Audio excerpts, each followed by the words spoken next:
warahmatullahi wabarakatuh.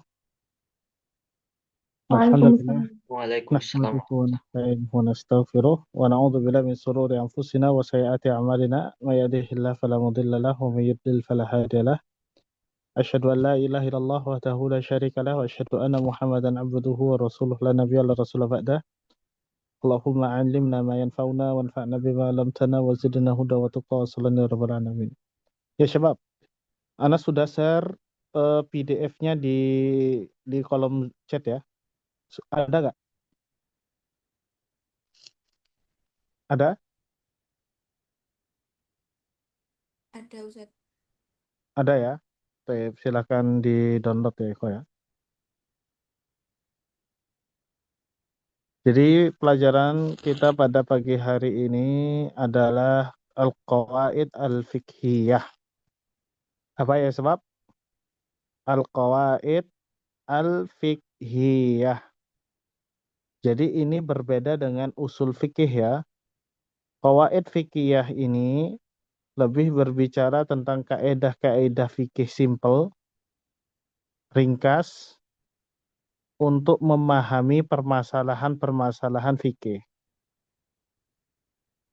Atau qawaid fikih ini disusun oleh para ulama itu berdasarkan penelitian para ulama terhadap dalil-dalil baik Al-Quran maupun Al-Hadis.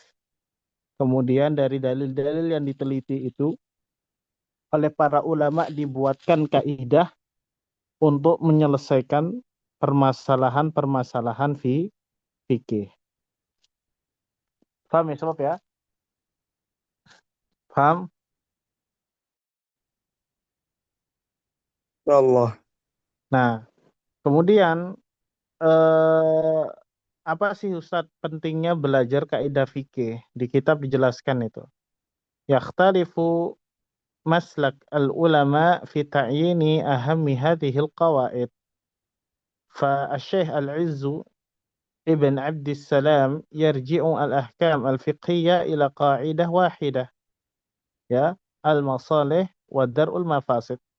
Jadi pentingnya belajar kaidah fikih ini para ulama berbeda-beda ya dalam menentukan pentingnya apa. Hanya saja di antara para ulama itu ada Syekh Al-Izz bin Abdissalam.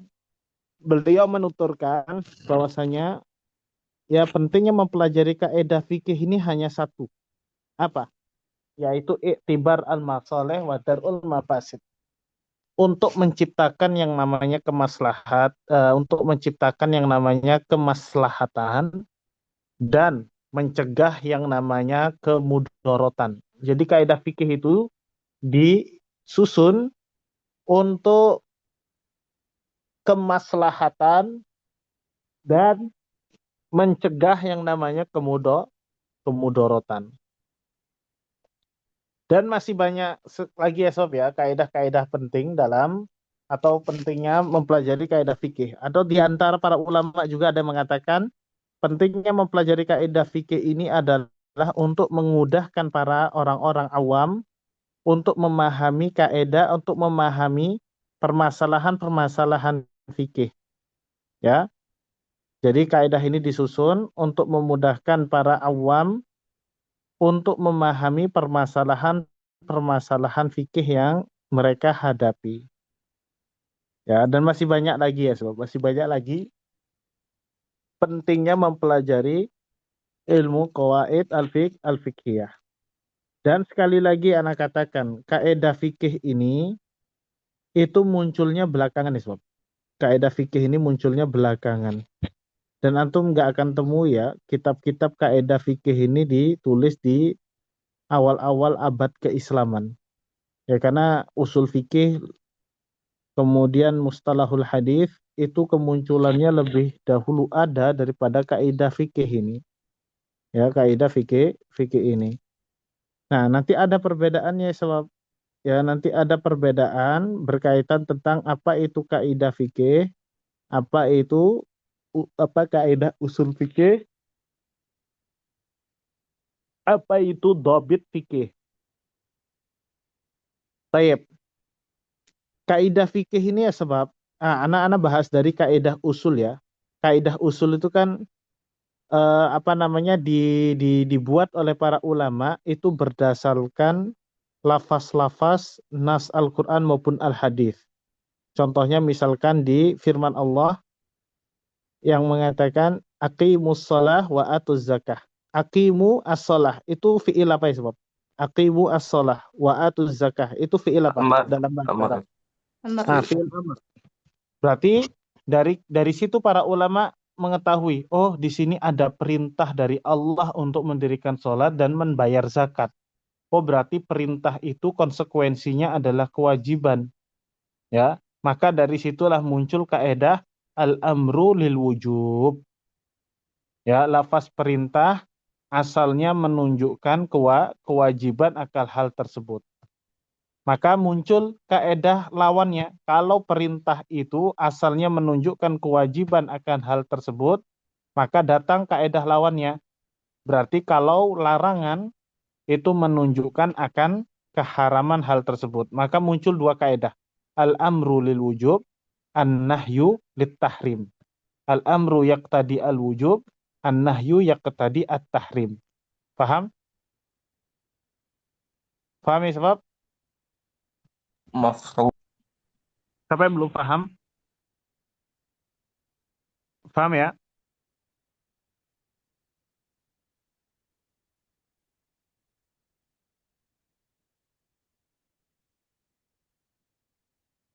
Tip. Kalau nggak ada pertanyaan kita lanjutkan. Kemudian ada yang namanya kaedah fikih. Jadi ada tiga ya, sebab ya. Kaedah-kaedah ada yang namanya kaedah usul. Kaedah usul itu gimana sebab disusun oleh para ulama melalui cara seperti apa? Melalui cara meneliti lafaz-lafaz dalil. Dari penelitian lafaz dalil itulah muncul kaedah-kaedah usul fikih. Nah, kalau kaedah fikih bedanya apa, Ustaz? Nah, kalau kaedah fikih ya sebab kaedah fikih itu beda, nggak kayak gitu cara menentukan kaedahnya. Jadi kaedah fikih ini muncul disebabkan karena adanya kesimpulan para ulama dari banyaknya permasalahan fikih yang memiliki hukum-hukum yang sama. Sehingga muncullah kaedah-kaedah fikih ini untuk mewakili persamaan hukum tadi. Anak ulangi sekali lagi. Kaidah fikih adalah kaidah yang merupakan kesimpulan dari banyaknya permasalahan fikih yang memiliki hukum-hukum yang sama, sehingga muncullah kaidah yang mewakili persamaan tersebut. Paham sampai sini sob? Contoh misalkan, kalau antum belum paham, contoh misalkan. eh Contoh misalkan ya sebab Islam atau syariat Islam itu meridhoi yang namanya mudarat atau tidak? Tidak. Tidak. Kalau misalkan ada kemudorotan di dalam ibadah sholat, maka kemudorotan itu harus dihilangkan atau nggak boleh dihilangkan? Hilangkan. Contohnya misalkan apa mudorot dalam sholat? Misalkan antum cedera kaki karena jatuh atau kecelakaan misalkan. Antum nggak bisa sama sekali berdiri, kakinya patah. Itu mudorot nggak? Itu mudorot nggak? Itu bahaya nggak? Kalau antum tetap sholat dalam keadaan berdiri, kaki antum, cedera antum tambah parah. Itu mudorot nggak? Hmm? Mubarut, Ustaz. Itu mudorot, itu bahaya bagi antum. Sehingga dalam keadaan antum cedera kaki, boleh nggak antum sholat dalam keadaan duduk? Boleh. Boleh. Berarti kan mudorot atau cedera kaki itu harus dihilangkan di dalam sholat agar tidak tambah bahaya. Antum boleh boleh yang namanya sholat sambil duduk. Nah ini yang pertama. Kemudian misalkan mudorot di dalam puasa. Contohnya misalkan antum sakit parah. Kalau antum tetap puasa, maka akan membahayakan kesehatan antum. Nah, Sakit ketika puasa Ramadan itu mudarat gak? Mudarat. Mudarat gak? Bahaya gak? Naam. Naam. Maka agar tidak membahayakan diri antum dan kesehatan antum, maka ketika antum dalam keadaan sakit parah, ya, boleh nggak antum tidak berpuasa? Boleh. Boleh, ya, boleh. Paham sampai sini? Paham? Sebab kemudian apalagi contoh-contoh mudarat dalam permasalahan-permasalahan fikih. Contoh misalkan, ini kan dalam perkara ibadah ya, yang tadi anak kasih contoh kan dalam perkara ibadah ya. Contoh lagi misalkan dalam perkara-perkara yang bukan ibadah, misalkan. Ya sebab Islam itu mewajibkan kita menjaga diri kita dari kebinasaan atau tidak? Iya. Ya. Iya. Iya kan? Wala tulku biaidikum ila tahlukah. Jangan jerumuskan kalian dalam kebinasaan. Nah, kemudian misalkan antum tersesat di gunung, atau antum tersesat di sebuah pulau, yang mana di pulau itu tidak ada sesuatu yang bisa dimakan kecuali daging babi.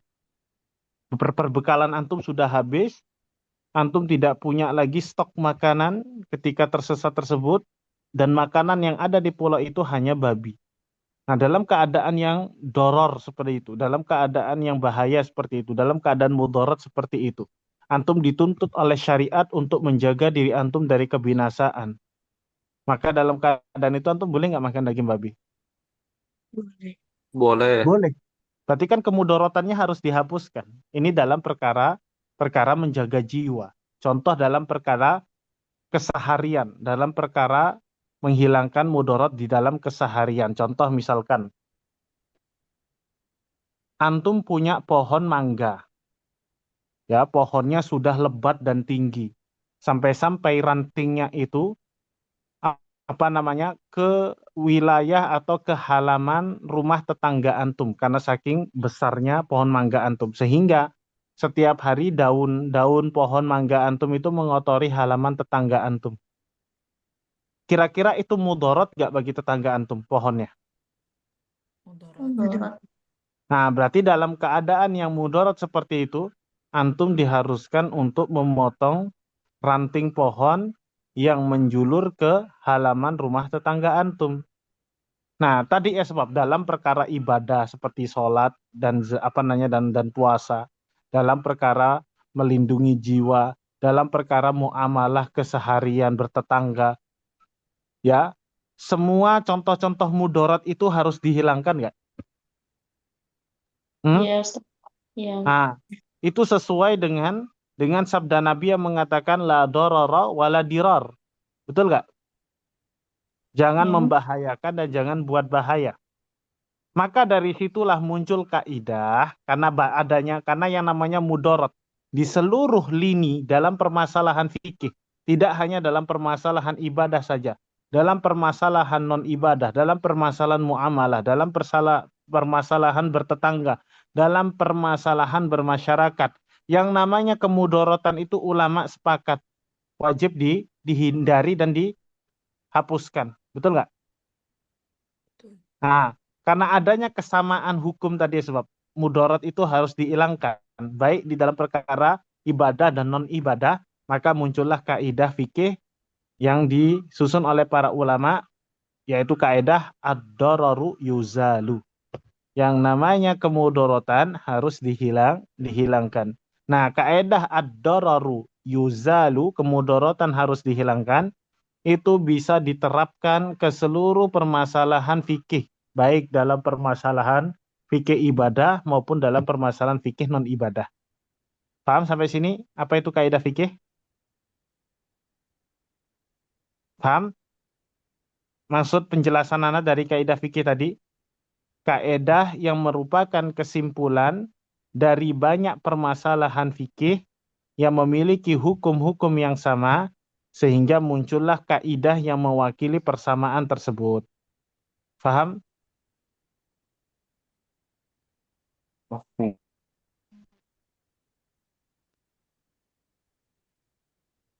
Paham Isol sampai sini?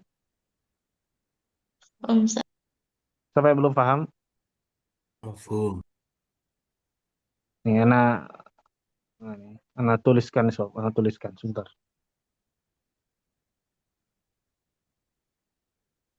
Jadi kan kalau para ulama itu kan apa namanya dihadapkan dengan ratusan masalah fikih.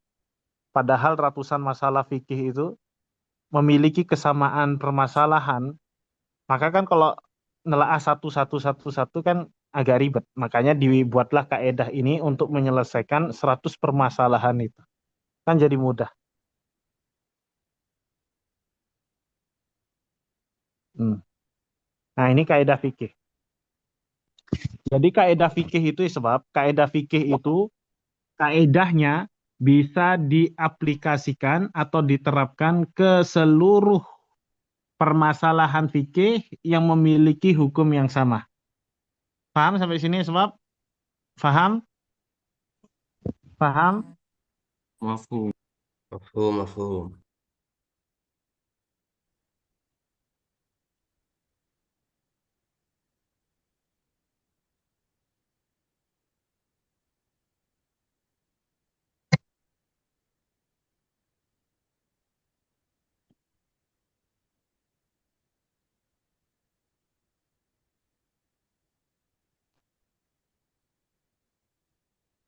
Ada soal, sabar.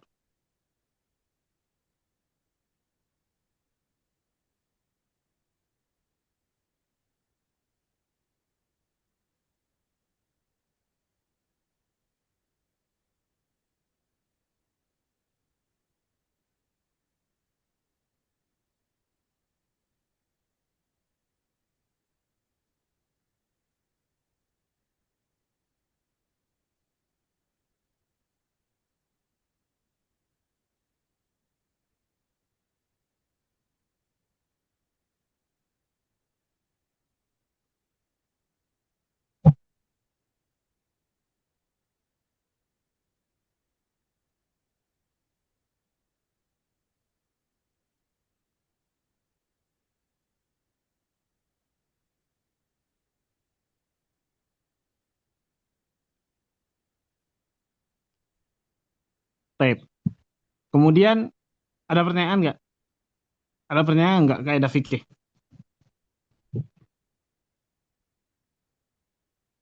Ustadz, Afwan, Ustadz. 6. Tafadhol, tanya saja. Berarti kaidah fikih bisa dibilang dari ijtihad para ulama.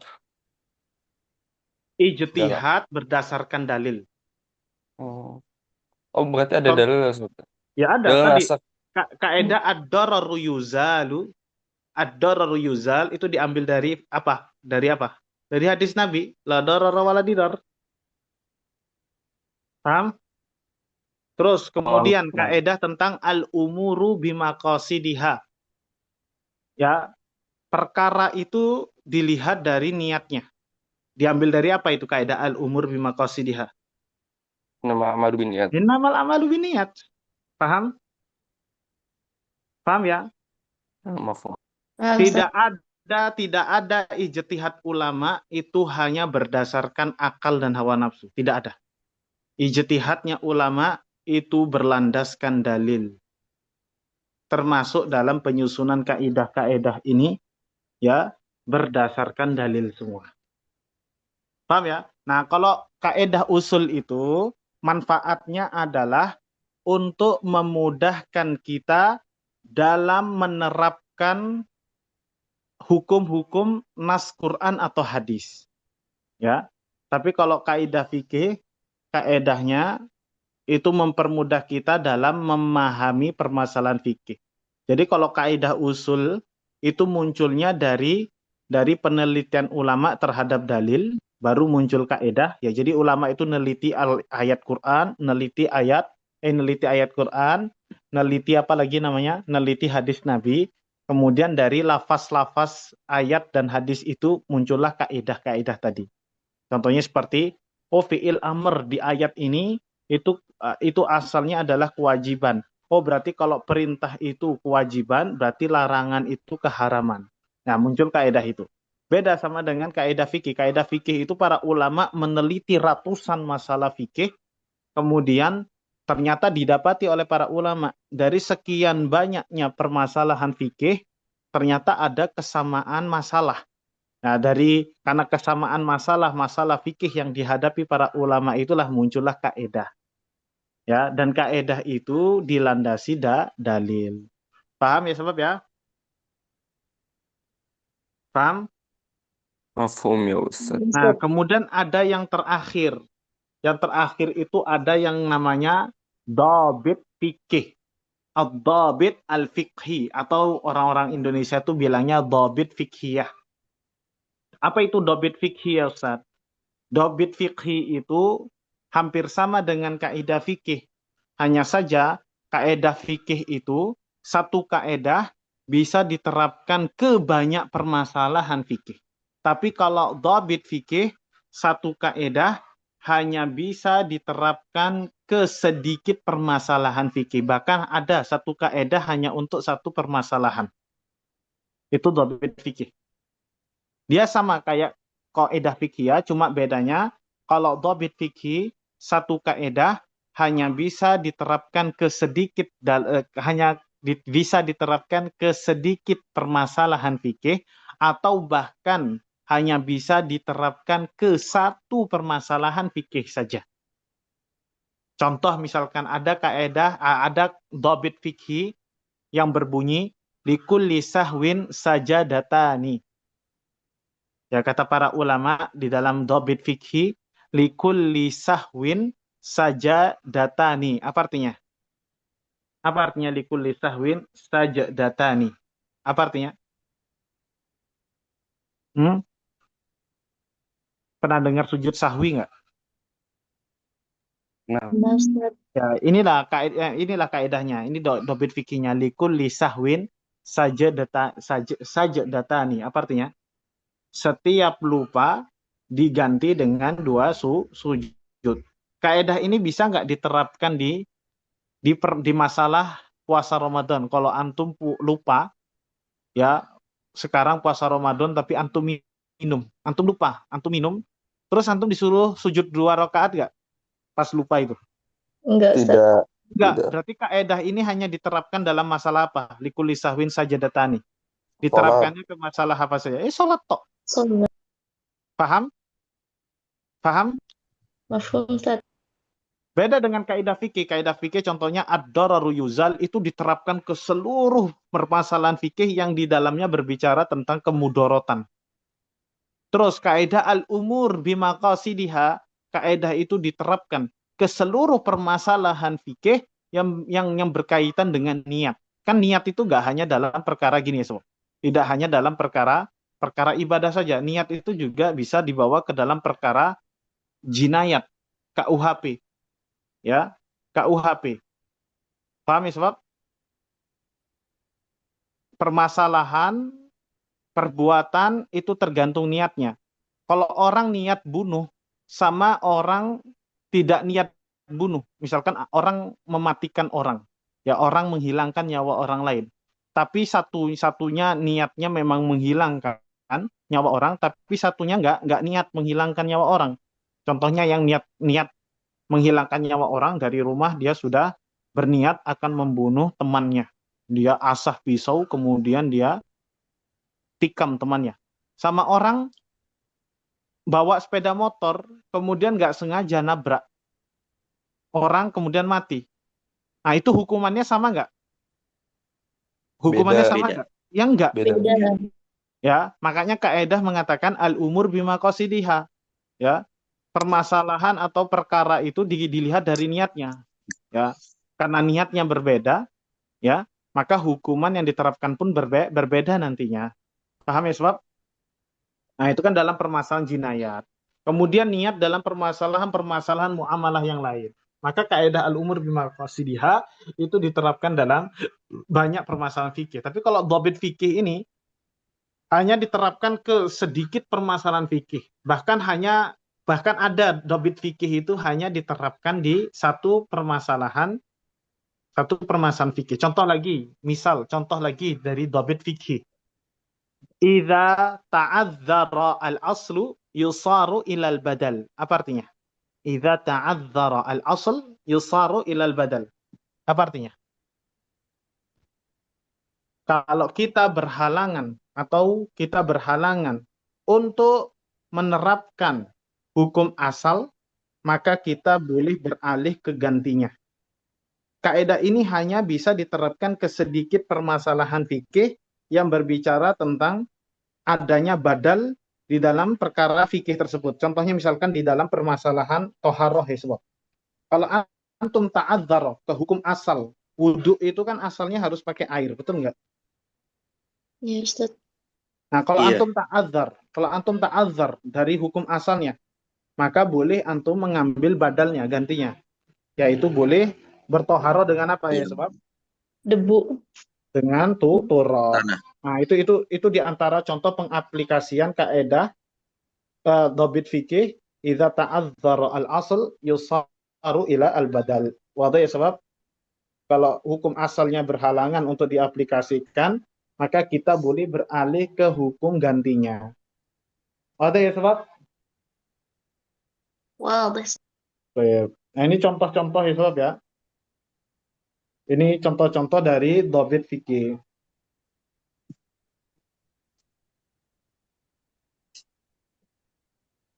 Ini Anda tuliskan ya sob.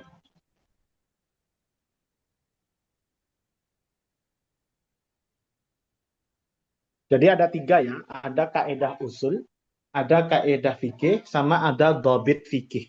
Dan semuanya tentang kaidah ya sob. Cuma pengaplikasian kaidahnya mungkin sedikit berbeda.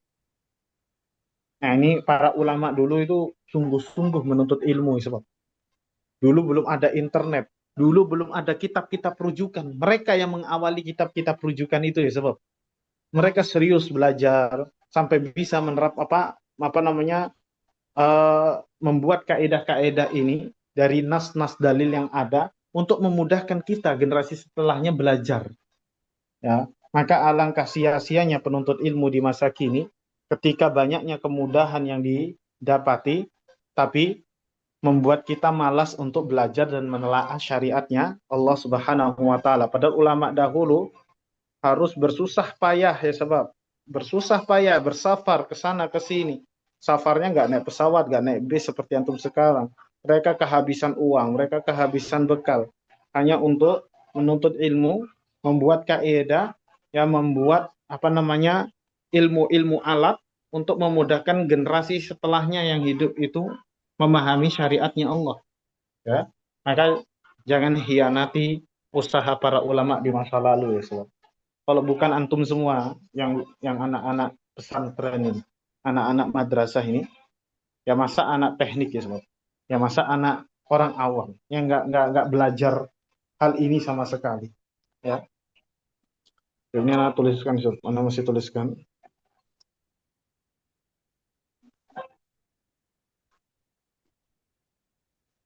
Itu nanti antum kasih nomor-nomor sendiri ya.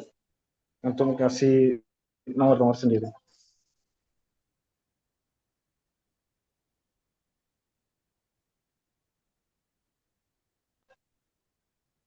Nah, ini contoh dhabit fikih. Dari sini bisa difahami sebab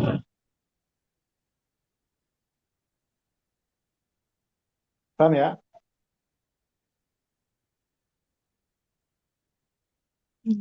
Oke.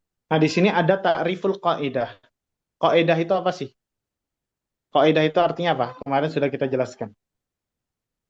Kaidah itu artinya adalah asas. Asas itu apa? Pondasi. Berarti kalau anak katakan kaidah fikih berarti pondasi fikih. Ya antum gimana caranya antum bisa membangun rumah yang tinggi?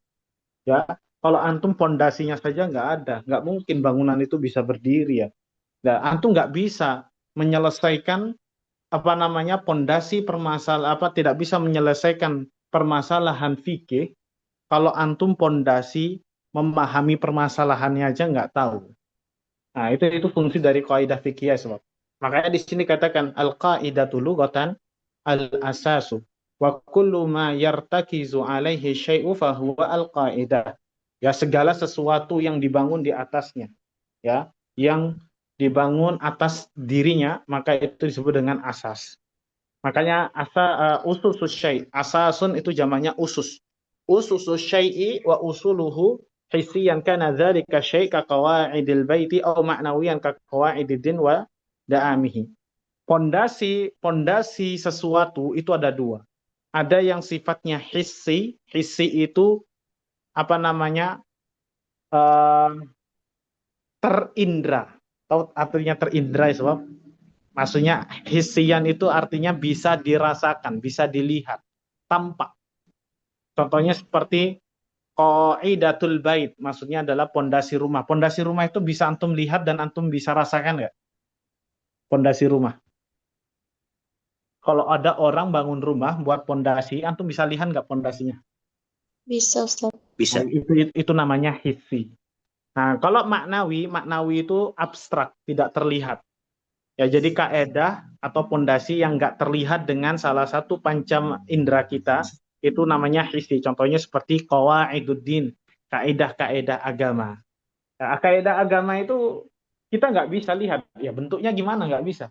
Apakah kotak, apakah persegi panjang, ya, atau bujur sangkar, kita kan nggak tahu.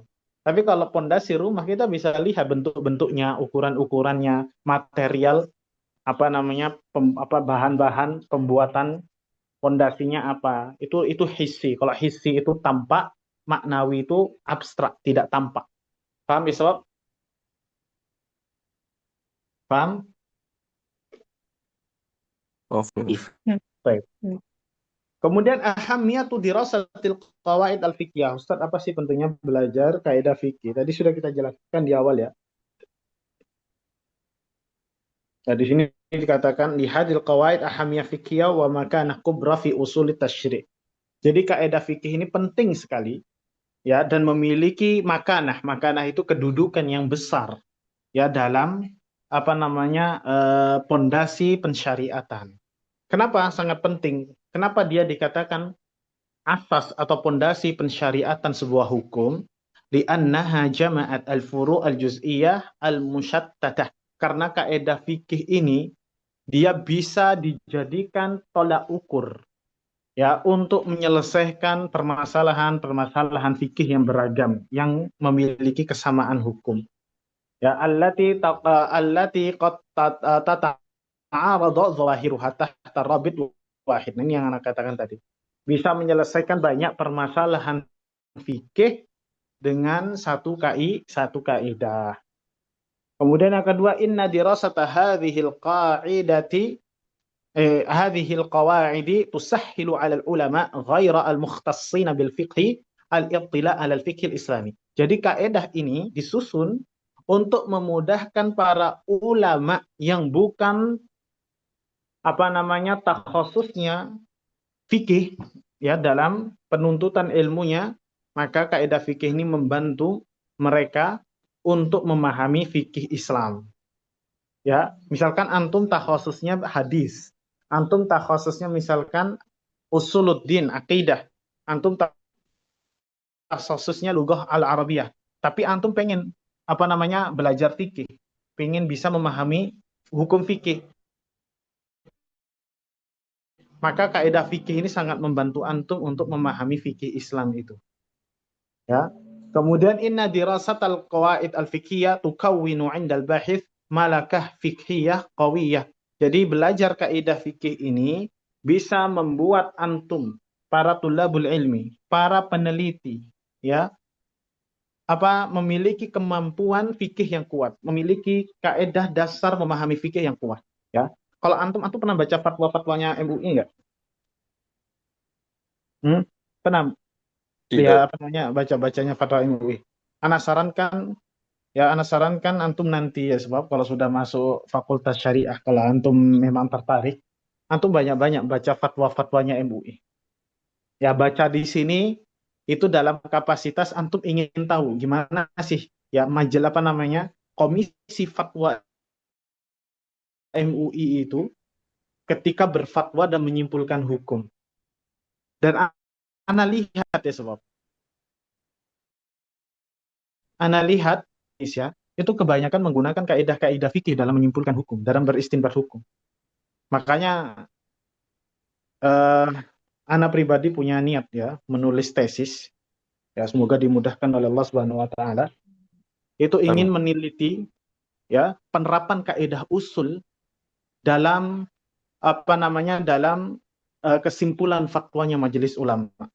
Ya, ana lihat tidak ada yang menuliskan itu ya. Tolabul ilmi, makanya ana ada konsen mau nulis itu nanti ya. Mudah-mudahan dimudahkan. Ya, kalau kaidah fikih banyak ana lihat ya, tapi kaidah usul nggak terlalu banyak penerapannya di dalam isdar fatwa al-Majlis al-Ulama al-Indonesia. Ya walaupun nanti kalau ide itu muncul kadang nanti berubah ya so. Ya belum tentu nanti judul itu bisa diterima ya. Itu hal yang biasa. Itu hal yang biasa. Oke, ya, sebab ini dalam permasalahan kaidah fikih ya. Jadi banyak sekali apa namanya? Manfaatnya. Kemudian ini yang belum pula disebutkan sebab mempelajari kaidah fikih ini ya, jadi adanya kaidah fikih ini juga memudahkan orang-orang awam tadi yang mereka nggak punya kemampuan dalam melihat permasalahan fikih. Dengan adanya kaidah ini jadi mudah bagi mereka dalam memahami hukum-hukum fikih. Nanti anak-anak jelaskan ya apa saja sih kaidah-kaidahnya, bagaimana penerapannya, nanti anak jelaskan. Nah, kemudian kita masuk ke kaidah yang pertama. Sebelum kita masuk ke kaidah yang pertama ya sob ya, kaidah fikih itu terbagi menjadi dua. Ya, kaidah fikih itu terbagi menjadi dua. Yang pertama adalah kaidah sughra, al-qawaid al-kubra sama al-qawaid as-sughra. Al-qawaid al-kubra jumlahnya ada 5. Ya, al-qawaid al-kubra jumlahnya ada 5. Dapat itu ya? Nah, nah. Bentar ya, Pak. Baik. Anak ulangi sekali ya. Kaidah fikih tadi ada berapa jumlahnya, sebab? Ada berapa pembagiannya? Kaidah fikih? Ada 2. Apa saja? Kaidah kubra dan kaidah sughra. Nah, al-qawaid al-kubra wal qawaid as-sughra. Kaidah besar dan kaidah kecil. Kaidah besar jumlahnya ada berapa? 5. Ada 5. Itu yang disepakati ya. Adapun yang mengatakan lebih dari 5 itu marjuh, ya nggak disepakati. Yang disepakati 5. Apa saja 5 kaidah besar ini, Ustadz? Yang pertama adalah al-umuru bimaqasidiha. Itu yang ada di kitab antum ya semua. Nah, catatkan sebentar biar antum gampang bacanya.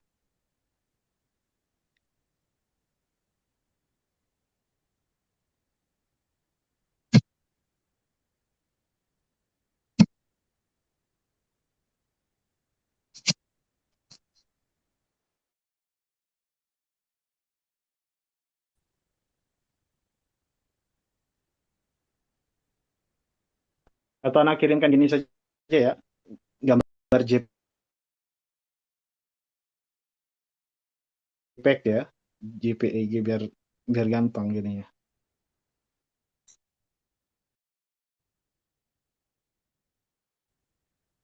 Biar gampang belajarnya. Anak kirim di chat.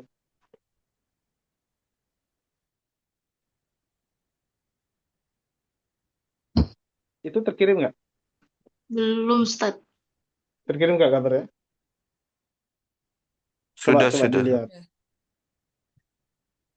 Nah, antum lihat di situ ada tulisan al-qawaid al-fiqhiyah al-khams al-kubra. Ini anak share screen aja deh.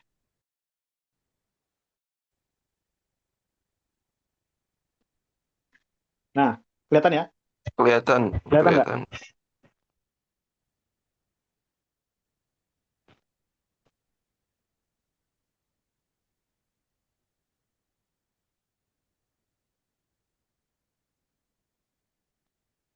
Ya, di sini ada al-qawaid al-fiqhiyah al-khams al-kubra. ya. Ada 5 ya sob ya. Yang pertama adalah al-umur bimaqasidiha. Ini berkaitan dengan permasalahan niat. Kemudian ada al-yaqinu la yazulu bisyak. Ini berhubungan dengan permasalahan keyakinan yang menghapuskan keraguan-raguan.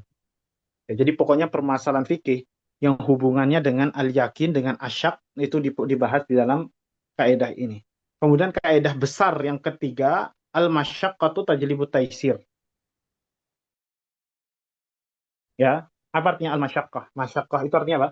Kesulitan, tajlibut taisir, mendatangkan yang namanya kemudahan. Segala macam bentuk permasalahan fikih yang berhubungan dengan al-masyaqqah pasti ada at-taisir. Maka menggunakan kaidah ini. Kemudian ada la darara wa la dirar, yaitu tidak boleh membahayakan dan mendatangkan mara bahaya. Nanti ana jelaskan apa bedanya darar dan apa bedanya dirar. Kemudian kaidah besar yang kelima itu berhubungan dengan urf, adat, kebiasaan, ya, yang disebut dengan al-adatu muhakkamah, yaitu adat yang menjadi hukum.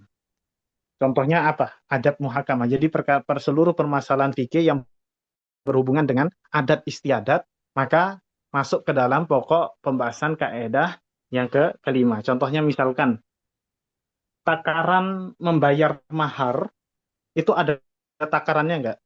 Bayar mahar itu ada takaran minimal dan maksimalnya enggak? Tidak. Nah, gimana cara antum menentukan takaran minimal dan maksimal kalau nggak ada dalilnya? Hah? Pokoknya mahar yang saya inginkan adalah uang 100 juta rupiah. Si laki bilang, mana dalilnya? Nggak ada dalilnya. Ya, kan bukannya Rasulullah mengatakan ya sebaik wanita itu yang memudahkan maharnya. Ya, itu kan bukan larangan. Ya, itu kan bukan larangan untuk menentukan mahar 100 juta. Kalau antum ditanya, apa dalilnya Anda menetapkan mahar 100 juta? Apa dalilnya? Al-adatul muhakkamah. Ya, kalau di dalam usul namanya al-urfu. Ya, permasalahan al-urf, adat istiadat. Paham ya sebab? Jadi keluarga saya atau masyarakat di tempat saya itu biasanya range maharnya itu dari range 100 sampai 500 juta misalkan. Ada ya sebab? Terus kemudian takaran memberi nafkah ke anak istri itu ada takaran maksimal minimalnya enggak? Tidak. Enggak. Kan nggak ada juga. Memang wajib bayar memberikan nafkah. Tapi pertanyaannya, ada nggak takaran minimal maksimalnya? Nggak ada. Nah, untuk menentukan itu semua kembalinya kemana ya sobat? Kembalinya ya ke adat. Biasanya keluarga antum memberikan nafkah ke anak istri berapa? Atau keluarga istri antum ya itu mendapat biasanya keluarganya ya di keluarganya ya itu biasanya dapat nafkah dari suaminya berapa. Itu bisa dijadikan tolak ukur dalam menentukan batas minimal dan maksimalnya nafkah. Paham ya sobat? Nah, itu semuanya nanti dibahas di dalam permasalahan al-adah al-muhakkamah. Nah, kemudian antum lihat di bagian kirinya sebab antum lihat di bagian kirinya misalkan al-umur bimaqasidiha itu ada kaidah-kaidah cabang enggak? Ada kaidah cabangnya enggak? Ada. Ini namanya kaidah cabang. Ini kaidah cabang dari kaidah besar. Nah, kaidah cabang dari kaidah besar itu yang disebut dengan al-qawaid al-kubra. Ustadz, berapa jumlahnya al-qawaid al-kubra? Ya banyak sekali. Ya, ini hanya disebutkan misalkan al-qawaid al-kubra, al-qawaid al-sugra, kaidah kecil dari al-umur bimaqasidiha jumlahnya berapa Ustadz? Banyak. Di sini hanya disebutkan 4 saja. Sebagai contoh saja. Paham ya, sebab? Jadi kalau kaidah besar itu 5, yang ini kaidah besar, kemudian kaidah-kaidah cabang di setiap kaidah-kaidah besar itu disebut dengan kaidah apa? Kaidah kecil. Ya, kaidah kecil yang sebelah kiri itu kaidah kecil, yang sebelah kanan kaidah kubra. Paham? Jadi antum lihat ya sebab kaidah-kaidah kecil yang kuning-kuning ini, ya, ini adalah kaidah sugra yang berhubungan dengan niat. Antum lihat kaidah-kaidah kecil yang warna hijau, ini adalah kaidah kecil atau kaidah cabang dari kaidah besar al-yaqinu la yazulu bisyak. Paham ya sebab? Paham? Jadi yang kiri namanya kaidah kecil atau kaidah al-mutafarri'ah, kaidah cabang dari kaidah yang besar. Paham ya sebab? Paham? Paham ya. Siapa yang belum paham? Siapa yang belum paham?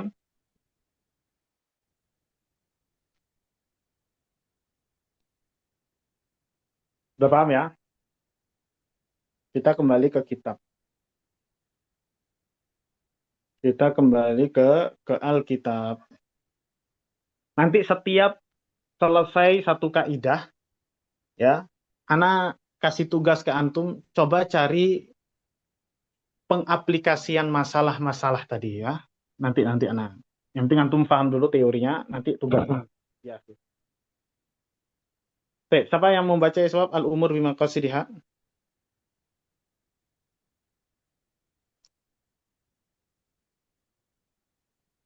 Siapa yang mau baca di sini? Ayo, tulab, man yaqra? Uridu wahidan minat tulab yaqra an-nas fil safha al-khamisah. Al-qa'idah al-ula al-umuru bimaqasidiha. Tafadhal, siapa yang mau baca? Ya tulab, ya sebab. Hayya.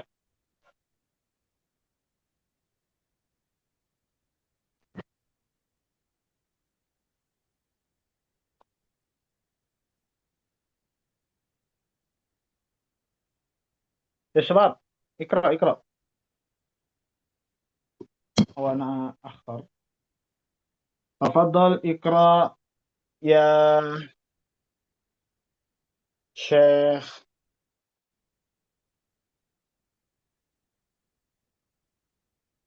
Fauzan. Fihi ismuhu Fauzan Mildan Syah. Ya Syekh Fauzan, ikra ya Syekh Fauzan. Nah, Ustaz. Ikra. Al-Qaidatul Ula Al-Umur bimaqasidiha Syarhul Qaidah. Al-Umur jam'un amr wa huwa lafdhun am lil af'al wal aqwal kullaha. Wa minhu qawluhu wal aqwal kulliha. Wa minhu qawluhu ta'ala A'udzu billahi minasyaitonir rajim. Tsumma anzala 'alaikum min ba'dil ghammi amanatan nu'asan yaghsha ta'ifatan minkum wa ta'ifatun qad ahammathum anfusuhum yadhunnuna billahi ghairal haqqi dhannal jahiliyah yaquluna hal lana minal amri min syai' qul innal amra kulluhu lillah yukhfuna fi anfusihim ma la yubduna lak yaquluna law kana lana minal amri syai'un ma qutilna hahuna qul law kuntum fi buyutikum labarazal ladzina kutiba alaihimul qatlu ila madajihim waliyabtaliyallahu ma fi sudurikum waliyumahhisa ma fi qulubikum wallahu alimun bidzatis sudur. Wa qawluhu ta'ala ila fir'auna wa mala'ihi fattaba'u amra fir'auna wa ma huwa fattaba'u amra fir'auna wa ma amru fir'auna birasyid ay ma huwa alaihi min qaulin aw fi'lin. Sebentar. Ya Fauzan, sebentar, nanti dilanjutkan. Ya, di sini ada kalimat al-umur bimaqasidiha. Kalimat al-umur secara bahasa, umur itu jamak dari amr. Amr itu artinya adalah perkara atau urusan. Nah, urusan ini maknanya umum. Urusan ini mencakup perbuatan, fiil, atau ucapan. Jadi, ya, perkara atau urusan yang mencakup perkataan dan perbuatan itu dilandaskan hukumnya dengan niat. Ya, sebab contoh misalkan kalau ada seorang suami mengatakan kepada istrinya, aku pulangkan kamu ke rumah orang tuamu. Kira-kira itu lafaz talak atau bukan?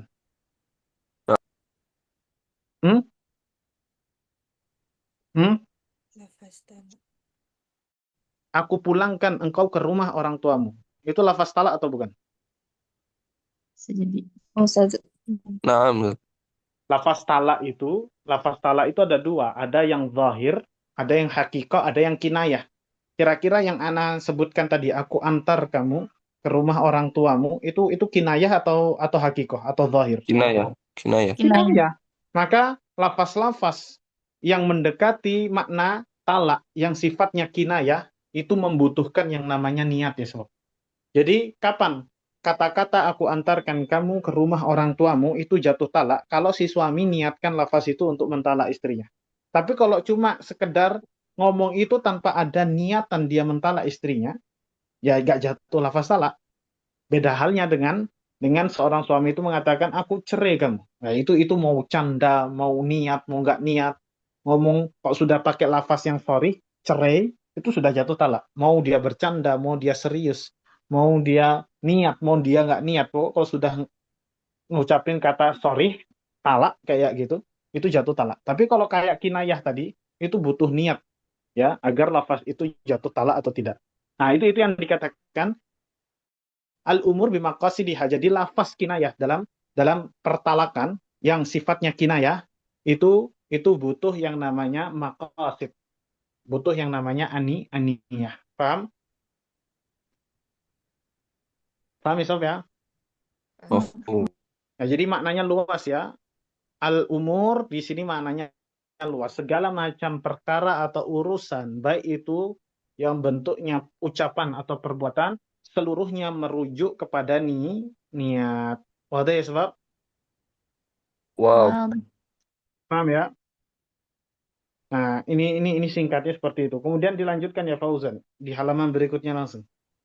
Aslu hadhil qaidah. Nah, kemarin sudah kita jelaskan. Kalau ada istilah aslu hadhil qaidah berarti aslun di sini artinya apa?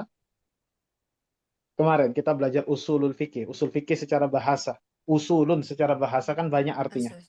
Nah, kalau aslu hadhihi al-qaidah berarti asalnya di sini diartikan apa? Dalil. Dalil, pintar. Masih ingat tentu ya.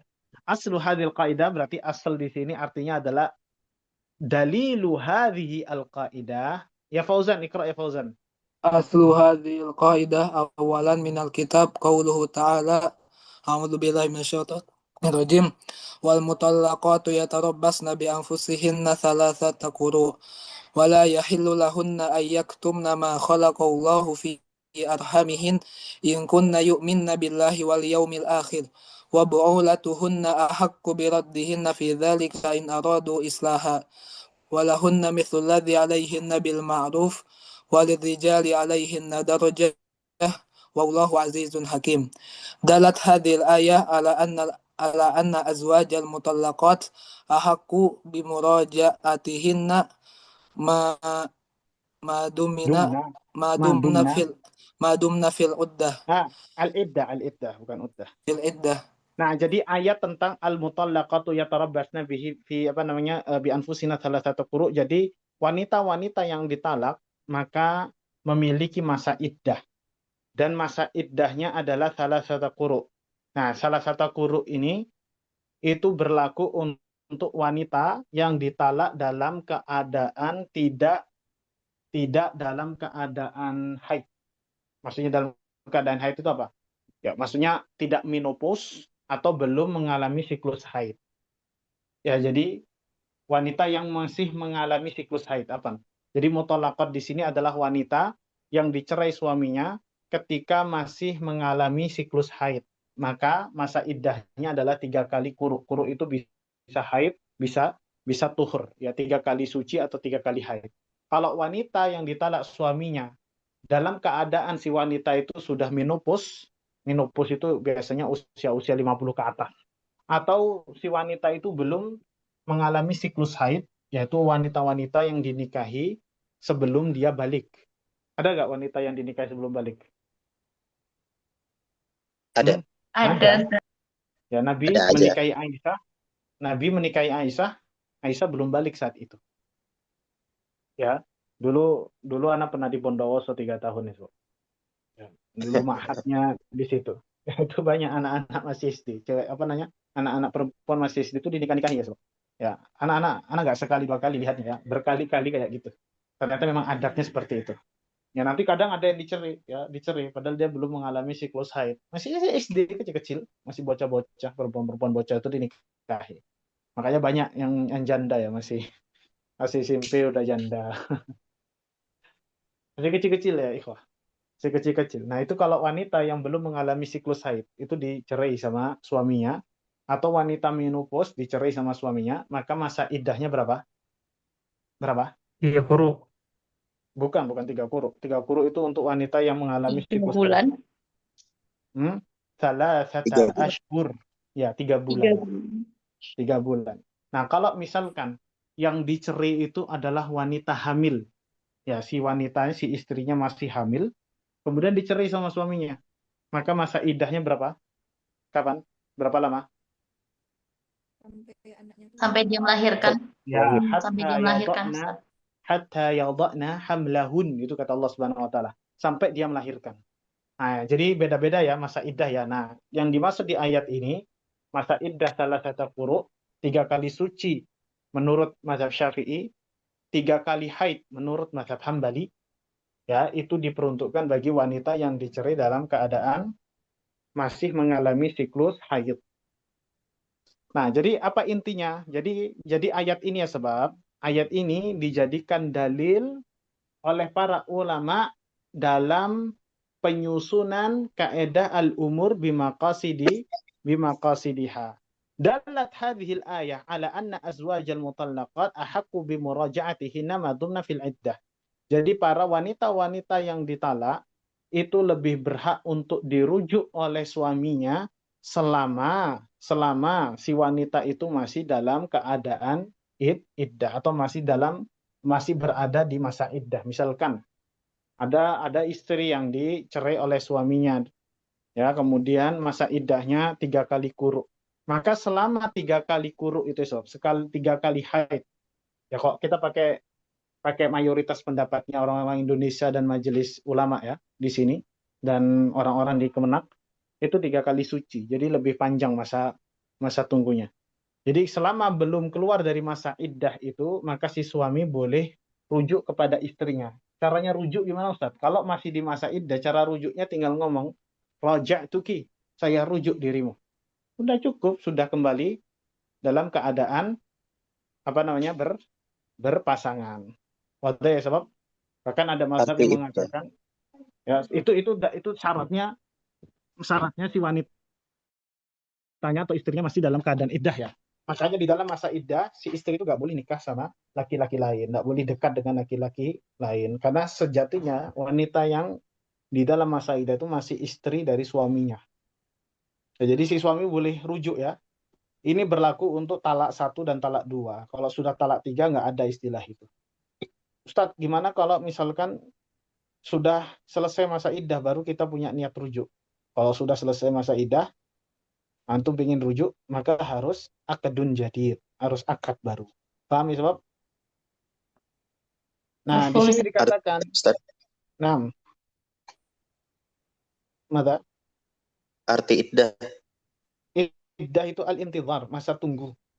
Oh. Masa penantian si wanita yang ditalak. Tadi kan sudah dijelaskan. Beda-beda masa iddahnya, masa tunggunya. Ada yang 3 bulan, ada yang sampai melahirkan, ada yang 3 kali suci. Ya, tergantung kondisi wanita ketika ditalak suaminya. Paham ya, ikhwah? Paham ya? Terus, ya bahkan ada mazhab yang lain, kalau nggak salah, anak lupa mazhab Maliki atau Hanafi. Itu nggak perlu mengucapkan raja'tuki, ya. Cukup al-wat'u, ya, cukup al-wat'u saja. Menggauli langsung, itu sudah dikatakan rujuk katanya. Ya, tapi di sini kami lebih condong ke pendapat, kalau mau rujuk di masa iddah, hendaknya mengucapkan lafaz raja'tuki. Aku, kalau pakai bahasa Indonesia, aku rujuk dirimu. Wadah ya, ikhwah? Baik, di sini wayan bagi an yakuna dzalika biqasdil islah wal khair. Nah, ya selama masa iddah, selama masa penantian si wanita yang dicerai suaminya ini, maka si suami itu boleh merujuk istrinya, tapi tujuannya, niatnya harus meniatkan rujuk itu untuk kembali islah dan bersatu, mencari kebaikan. bukan untuk membahayakan atau mengazab istrinya. Ya, ada nggak suami yang modelan kayak gitu? Ada Biqasdil sih. idrar ta'dziban lahunna bitatwilil iddah. Ada nggak? Ada ya, sebab jadi di apa namanya dilama-lamain. Nanti dirujuknya itu mau deket-deket iddahnya mau habis, baru dirujuk sama suaminya. Ya, jadi kan selama selama selama apa namanya tiga kali suci itu kan lama ya, sob, 3 kali suci itu, betul nggak? Iya kan? Ya, Tiga kali suci itu nggak sebentar, itu lama. Baru mau deket-deket apa namanya iddahnya habis dirujuk sama suaminya. Kemudian setelah itu, oh saya cerai lagi kamu. Lagi dia apa namanya harus menanti masa iddahnya, diterlantarkan oleh suaminya. Kemudian mau deket-deket habis iddahnya, saya rujuk kamu. Nah itu kayak gitu idrar, nggak boleh yang kayak gitu. Paham ya, sebab? Nah Mafhum. ini haitsu yarji'uha fi akhir iddatiha min at-talaqah liyutalliqaha marratan ukhra fasatakmilu iddatan jadidatan fatatulu bidzalika alaihi al-iddah. Ya. Dan ini Masya Allah ya, sebab ada yang kayak gitu ya, sebab ya suami-suami model yang kayak gitu, misalkan istrinya hamil, baru hamil 1 bulan dicerai. Nah pas mau deket-deket lahiran, suaminya, oh saya rujuk kamu. Ya pas istrinya lahiran dicerai lagi. Ini harus nunggu lagi masa iddah. Kan itu kasihan nih, sebab yang kayak gitu nggak boleh. Ya. Nah ini dalil tentang al-umur bimaqasidiyah. Di sini ada kalimat al-qasdu, ya, tentang al-qasdu, tentang niat. Ya, jadi hendaknya dia itu rujuk, ya, dengan niatan untuk islah, bukan niatan rujuk itu untuk memudorotkan istrinya. Nah, ini kan berkaitan dengan apa namanya niat. Karena rujuk yang diridhoi oleh Allah adalah rujuknya suami istri tatkala untuk mencari yang namanya islah dan perdamaian. Kalau niatnya rujuk untuk membahayakan istri, maka rujuknya itu tidak diridhoi oleh Allah Subhanahu wa taala. Itu dalil al-umur bimaqasidiha dari Al-Qur'an. Sedangkan dalil al-umur bimaqasidiha dari As-Sunnah, ya, di antaranya hadisnya Umar bin Khattab, innamal a'malu binniyat. Ya, sesungguhnya amalan itu tergantung niatnya. Wa innamalikum likul limri'in manawa. Dan setiap individu itu ya dihukumi urusannya tergantung niatnya. Ya, kemudian di hadis yang lainnya, innaka lan tunfiqa nafaqatan tabtagi biha wajhallah. Ya, di sini ya untuk karena Allah Subhanahu wa taala illa ujirta 'alaiha. Ya, tidaklah engkau berinfak, ya, karena Allah Subhanahu wa taala, kecuali Anda akan mendapatkan pahala atau balasan atas infak itu. Hatta malla taj'al fi fammi imra'atika, ya, dan seterusnya. Itu kan berkaitan tentang niat ya, sebab tentang niat. Taib. Ya, itu dalilnya al-umur bimaqasidiha. Nanti kalau antum ditanya apa dalilnya kaidah al-umur bimaqasidiha, antum bisa sebutkan. Di antaranya adalah hadis ahadnya Umar bin Khattab, innamal a'malu binniyat. Terus ya Fauzan lanjutkan. Wal maksudu apa namanya? Al maksudu al aham alladzi di ajalihi syuriat an-niyah. Tafadhal ya Fauzan. Wal maqsudu al-ahammu alladhi li ajlihi syuri'at an-niyah awalan tamyizul ibadat minal 'adat kal wudu'i wal ghusli yataraddadu baina at-tanadhdhuf wat tabarrud wal ibadah faniyah tumayyizul murad minhu. Nah, sebentar ya Fauzan. Nah, jadi apa namanya tujuan terpenting disyariatkannya niat di dalam Islam, yang pertama adalah untuk membedakan yang namanya ibadah dan adah. Antum mandi dan wudhu itu konsekuensinya bisa berbeda tergantung niat. Kalau antum mandi atau wudhu hanya untuk bersihkan badan, kira-kira dapat pahala nggak? Tidak. Tidak, antum dapatnya cuma badan antum bersih, badan antum tabarrut, badan antum seger saja. Tapi kalau antum niatkan wudhu dan mandi itu untuk ibadah, maka wudhu dan mandi antum itu ada nilai pahalanya nggak di sisi Allah? Wujud ada. Ada, paham? Contoh misalkan ya sebab. Antum tahu intermittent nggak? Intermittent itu puasanya orang-orang kota ya sebab. Itu istilahnya orang-orang Jakarta, orang-orang Jaksel. Intermittent itu puasa setengah hari. Ya nggak makan. Kadang ada yang intermittent seharian. Nggak makan seharian. Nah kalau nggak makan atau puasa seharian, tidak diniatkan puasa, kira-kira dapat pahala puasa nggak? Tidak, Ustaz.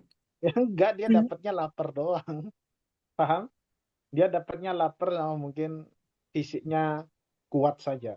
Tapi kalau orang itu apa namanya nggak makan dan minum diniatkan untuk puasa, maka dapat pahala puasa nggak? Dapat. Dapat. Sama dengan halnya antum duduk di masjid, kalau antum niatkan untuk istirahat saja dapat pahala nggak? Hmm? Tidak. Antum duduk nggak dapat pahala. Tapi kalau antum duduk di masjid diniatkan untuk iktikaf misalkan, walaupun cuma sebentar, barangkali cuma sejam 2 jam misalkan duduk di masjid, tapi antum niatkan istirahat atau duduknya antum di masjid untuk iktikaf, dapat pahala nggak? Dapat. Dapat. Ya, jadi kalau iktikaf pendapatnya Imam Syafi'i itu lebih mudah ya sebab. Jadi berapapun waktu lama atau sebentarnya ya, orang itu duduk di masjid, yang penting diniatkan iktikaf maka dapat pahala iktikaf ya. Ya, beda dengan mazhab-mazhab yang lain ya. Ya syarat-syarat iktikaf itu harus 1 hari 1 malam, ada bahkan 2 hari 2 malam. Tapi kalau Syafi'i lebih ringan ya.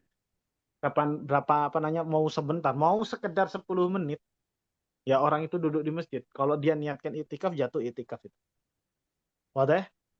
Ya semua itu tergantung apa ya sebab? Tergantung niat. Karena niat itu pembeda antara ibadah dan adat. Ini yang pertama ya. Nah, kemudian yang kedua ya Fauzan baca tamyizu Tamyizu tamyizu bil ibadat. tamyizu bil ibadat ba'duha min ba'd. Ini jamak dari rutbah ya, sob. Ini jamak dari rutbah. Rutbah itu artinya tingkatan. Jadi untuk membedakan tingkatan ibadah satu dengan yang lainnya. Contoh misalkan.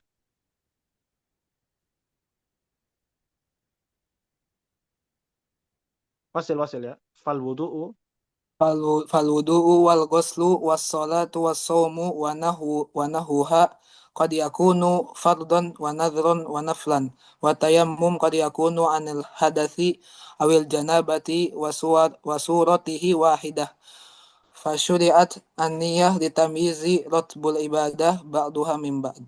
Ya, jadi niat itu bisa membedakan tingkatan ibadah ya. Bahkan wudu antum, mandi antum itu bisa bernilai wajib, sunnah, ya, maupun nazar. Misalkan kalau antum janabah atau yang perempuan ya suci dari haidnya, maka disyariatkan bagi mereka ini untuk mandi besar. Maka dia niatkan mandi besar untuk menghilangkan janabahnya, maka hukumnya wajib itu. Ya bisa saja sunnah ya. Kalau antum sekedar mandi bukan karena janabah, antum mandi biasa, tapi antum niatkan ibadah, itu bisa jatuhnya sunnah. Atau mandi sebelum hari raya Idul Fitri, Idul Adha atau Sholatul Jumu'ah, itu juga bernilainya nafal. Jadi tergantung semuanya dengan niat. Baik, kemudian kita lanjut ya sebab kita masuk ke di sini ada al-yaqinu la yazulu bisyakki. Ini kaidah yang kedua ya. Kita masuk ke kaidah cabang dari kaidah yang pertama ya sebab. Kita masuk ke kaidah cabang dari kaidah yang pertama. Sebentar.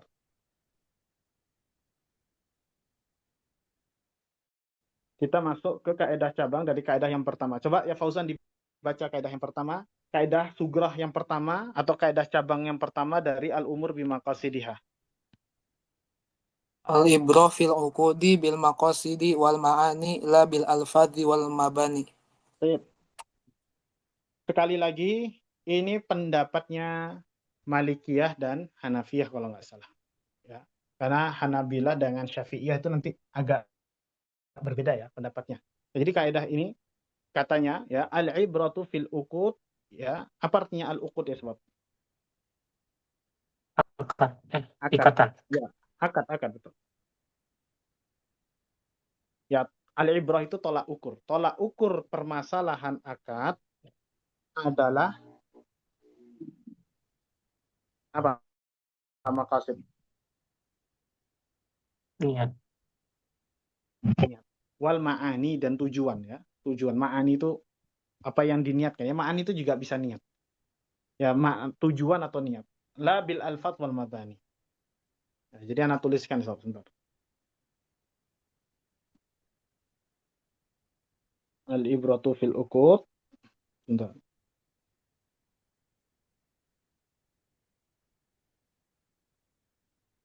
Nah, barulah kita masuk ke dalam penerapan kaidah-kaidah dasarnya sob ya. Kaidah-kaidah pertamanya.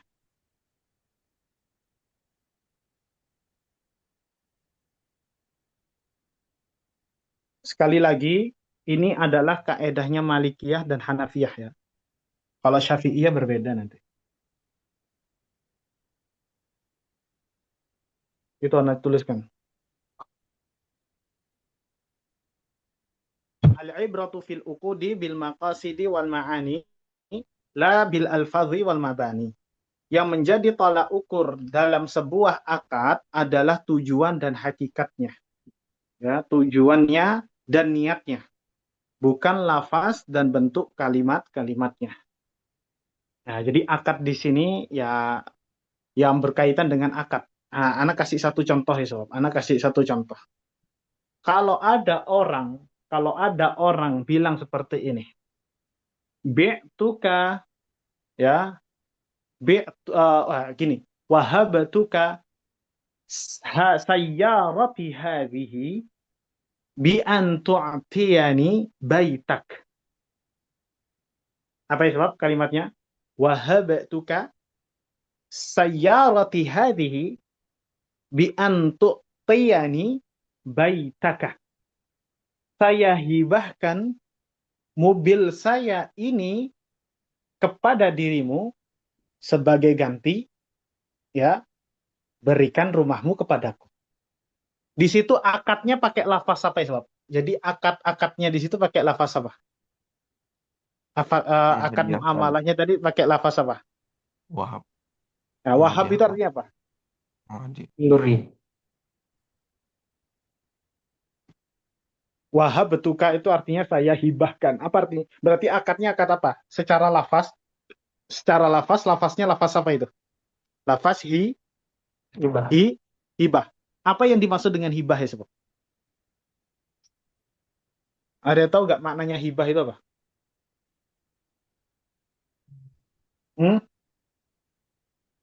Memberikan sesuatu dengan kerelaan hati tanpa balasan, Betul. mengharap balasan. Betul sekali. Jadi memberikan sesuatu dengan kerelaan tanpa ada timbal baliknya. Betul nggak? Betul. Jadi antum ngasih sesuatu ke kawan antum dengan sukarela tanpa adanya timbal balik yang antum inginkan. Itu hibah. Tapi kira-kira ya sebab akad yang tadi Ana sebutkan, saya hibahkan mobil saya ini dengan ganti rumahmu diberikan kepadaku. Kira-kira akad yang Ana katakan tadi ke teman Ana itu jatuhnya akad hibah atau akad baik? Akad hibah atau akad jual beli itu? Lafaznya lafaz hibah. Tapi akadnya apakah akad hibah atau akad jual beli? Akad jual beli. Jual beli. Nah, antum harus tahu kaidah. Ya, yang jawab akad jual beli betul. Loh, kok antum bisa bilang akadnya jual beli, Ustaz? Kan dia ngomongnya hibah. Ya, kan tadi dijelaskan hibah itu memberi sukarela tanpa timbal balik. Ya, tapi kalau gambarannya kayak gitu, itu kira-kira jatuhnya hibah atau bukan? Bukan, karena hibah itu nggak minta imbalan, tidak meminta tukaran, ya, tidak meminta barter. Itu hibah. Tapi kan prakteknya tadi minta tukaran rumah, mobilnya dikasih ganti rumah. Ya. Nah, kok antum bisa mengatakan hukumnya hukum jual beli? Karena kaidah mengatakan al-ibratu fil uqud bil maqasid wal ma'ani la bi alfadhi wal mabani. Ya. Yang menjadi patokan dalam sebuah akad itu adalah niat. Ya, bukan lafaz atau kalimatnya. Ya, walaupun lafaznya lafaz hibah, tapi jatuh akadnya jual beli. Kenapa? Karena niat Anda itu dari awal bukan hibah, tapi jual beli. Nah, kayak gitu cara penerapan masalahnya. Paham ya, sebab? Mafhum, Ustaz. Paham? Hmm.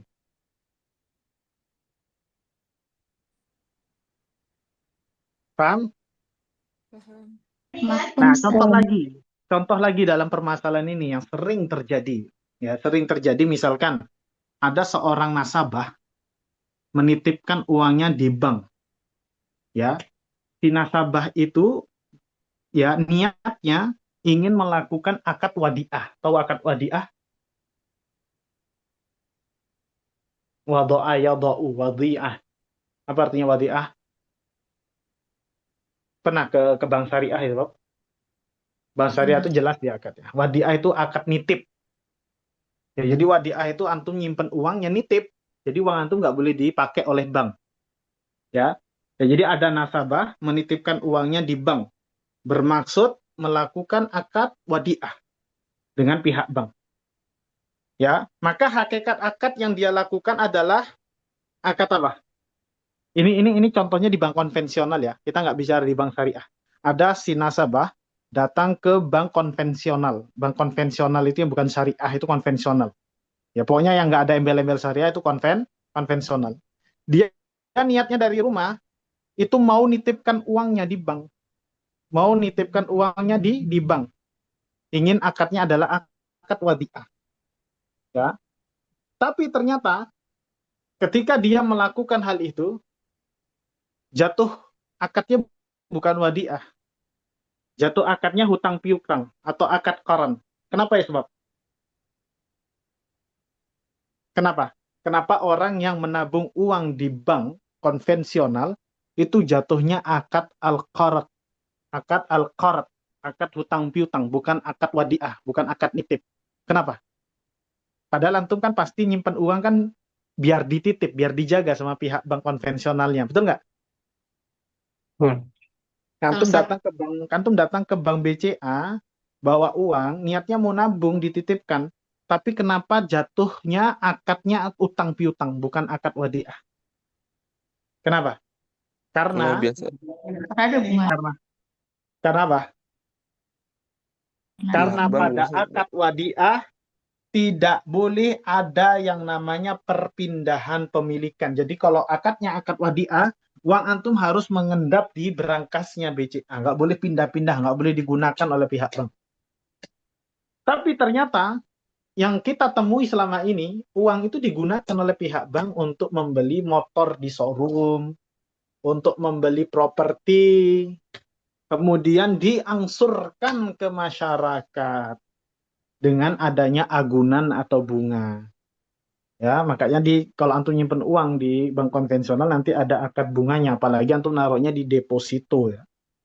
Jadi orang-orang kaya itu ya sebab orang-orang kaya yang hartanya sudah ratusan miliar itu pasti nyimpen uangnya di bank konvensional ya, buka tabungan deposito. Jadi mereka nggak kerja pun uangnya banyak. Kenapa? Karena uang orang-orang kaya ini dipakai oleh pihak bank untuk membeli properti, untuk membeli motor di showroom-showroom, mobil di showroom-showroom, kemudian mengkreditkannya ke Anda-Anda semua. Ke Anda-Anda semua yang tidak terlalu kaya. Kemudian diterapkan bunga. Nah, bunganya itulah nanti sebagian masuk ke tabungan depositnya orang-orang kaya tadi yang di bank. Makanya banyak orang miskin di Indonesia tuh karena itu ya sebab. Paham? Paham ya sebab? Nah, mafhum. Nah, itu riba ya, itu nggak boleh ya sebab. Ya, kenapa Ustadz? Kok antum katakan akadnya hutang piutang? Padahal niat ana dari rumah wadiah nitip aja. Al-umuru al-ibaratu fil uqudi bil maqasidi wal ma'ani. Karena tolak ukur akad itu adalah niat. Iya antum pengennya gini sebab antum lafaznya saya titipkan uang saya ini ya ke Anda. Antum pakai lafaz wada'tu fulusi atau nuku di hadza ya ila sahibil bank ya wadhi'atan. Ya, saya taruh uang saya ini ke Anda wahai wahai owner bank, pemilik bank, dengan akad wadiah. Tapi kan sebenarnya niatnya hutang piutang biar dapat bunga. Maka jatuhnya adalah akad hutang piutang, ya. Karena wadiah itu tidak terjadi perpindahan pemilikan. Sedangkan kalau terjadi perpindahan pemilikan, maka namanya adalah akad qorot atau akad hutang piutang.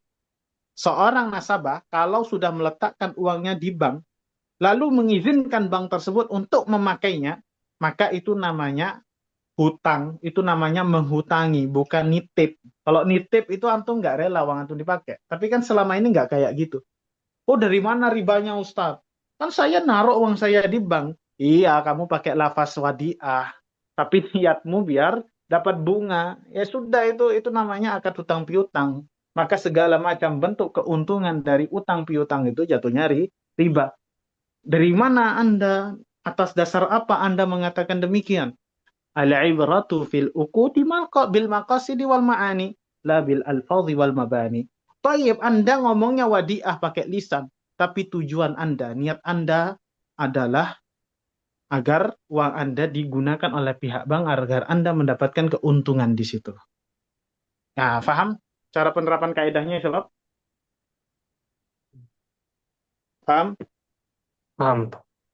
Ya, itu contoh dari al-ibratu fil uqudi bil maqasidi wal ma'ani la bil alfadhi wal mabani. Baik. Kemudian kaidah kecil yang kedua. An-niyatu tu'ammimu al-khasa wa tukhassisu al-'ama. Apa maksudnya? Niat itu mengumumkan yang khusus dan mengkhususkan yang umum. Itu maksudnya, Sobat. Ya, anak ulangi sekali. Anak ulangi sekali lagi. An-niyatu tu'ammimu al-khasa wa tukhassisu al-'ama. Niat itu bisa mengumumkan yang khusus dan mengkhususkan yang umum. Mengkhususkan yang umum. Contohnya misalkan apa ya, Sobat? Contohnya misalkan apa? Contohnya misalkan ada orang bersumpah. Ya, demi Allah misalkan. Wallahi la akulu lahman. Kemudian di hatinya dia mengatakan aksud yakni lahma al-baqar. Laham itu umum nggak maknanya? Demi Allah saya tidak akan makan daging. Daging itu maknanya luas nggak? Umum nggak maknanya? Luas. Umum. Ya bisa daging ayam, daging sapi, daging kambing, daging unta, daging dop, ya. Kemudian daging domba. Kemudian daging apa lagi? Daging rusa, ya. Kemudian daging banyak, ya. Daging hewan-hewan yang halal untuk dimakan. Setelah dia ngomong gitu, dia ngomong dalam hatinya, dia niatkan dalam hatinya, ya ini aksid, ya ini lahma al-baqar. Oh, yang saya maksud adalah saya nggak makan daging sapi. Kemudian si fulan ini yang tadi bersumpah depan banyak orang tidak mau makan daging, kemudian tiba-tiba makan daging ayam. Pertanyaannya, laki-laki tadi berdosa nggak? Yahnas amla, melanggar sumpahnya atau tidak? Wajib kafaroh nggak dia? Kamu melanggar sumpah. Tadi kamu bilang nggak makan daging. Iya, saya tadi ngomong seperti itu, tapi saya niatkan dalam hati yang saya maksud adalah daging sapi. Tapi sekarang saya makan daging ayam. Kira-kira orang yang tadi yahnas atau tidak? Melanggar sumpah atau tidak? Berdosa Tidak. atau tidak? Tidak. Maka jawabannya tidak. Dari mana Anda mengatakan tidak melanggar sumpah? Karena niatnya Apa? Niatnya Apa itu beda. kalau antum dikatakan seperti itu? Dari mana Anda mengatakan itu tidak melanggar sumpah? لأن القاعدة الفقهية تقول النية تؤمم الخاصة وتخصص العامة. Paham? Paham ya sebab? Paham ya sebab? Betul, Ustaz. Nah, tafadhol. Di sini ada dua daur, ya. mengumumkan yang khusus dan mengkhususkan yang umum. Yang tadi Ana kasih contoh itu yang di lafaz yang kedua, yaitu mengkhususkan lafaz yang umum. Nah, tafadhol, tafadhol. Tafadhol. Yang mau tanya, tafadholi.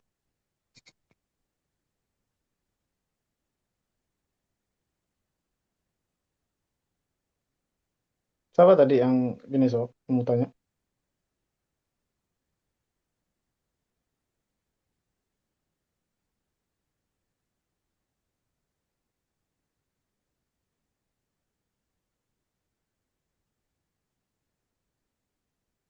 Ada yang tanya? Ada yang tanya sebab?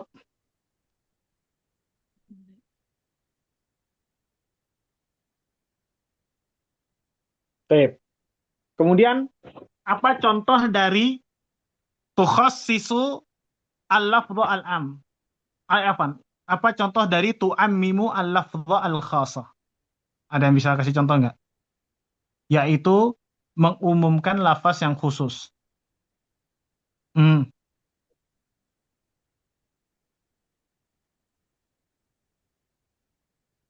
Hmm. Contohnya misalkan kalau ada orang bersumpah, wallahi la ashrabu ma'a Muhammadin min atshin. Anak mengatakan, saya demi Allah, saya tidak akan minum airnya Muhammad kalau haus. Ya, berarti minum airnya Muhammad ketika haus itu lafaz khusus atau umum?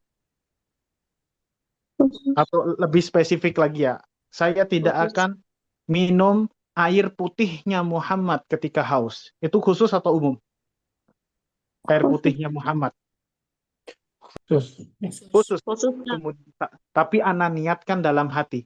Yang saya maksud dari minum air putihnya Muhammad itu adalah la antafi minhu syai'. Saya tidak akan mengambil manfaat apapun dari apa yang dimiliki Muhammad. Kemudian ana minjem pulpennya Muhammad pakai nulis. Kira-kira ana melanggar sumpah dan berdosa nggak? Iya. Iya, karena ana mengumumkan lafaz yang khusus. Ya, memang ana bersumpah dengan keras tadi tidak akan minum air putihnya Muhammad, tapi ana niatkan dalam hati karena saking jengkel sama gedeknya sama Muhammad, yang saya maksud tidak minum airnya Muhammad adalah saya tidak akan mengambil manfaat apapun dari barang miliknya Muhammad. Nah, ketika ana pakai pulpennya Muhammad, melanggar sumpah nggak ana? Melanggar. Li'annani u'ammimu al-lafdhu al-khas. Karena saya mengumumkan lafaz yang khusus yang saya sebutkan. Nah, itulah penerapan kaidah an-niyatu fil yamini tukhassisul lafdhul 'am wa tu'ammimul lafdhu al-khasa. Paham ya, Sobat? Jadi hal ini bisa diterapkan ke seluruh permasalahan yang berhubungan dengan hal ini. Itu antum tambahkan sebab itu kaedahnya kurang ya sebab. Kaedahnya itu adalah an-niyatu fil yamini, niat dalam sumpah. Tambahkan al-yamin. An-niyatu fil yamini tu'ammimul al-khasa wa tukhassisu al-am, atau tu'ammimu al-lafdha al-khasa wa tukhassisu al-lafdha al-amah.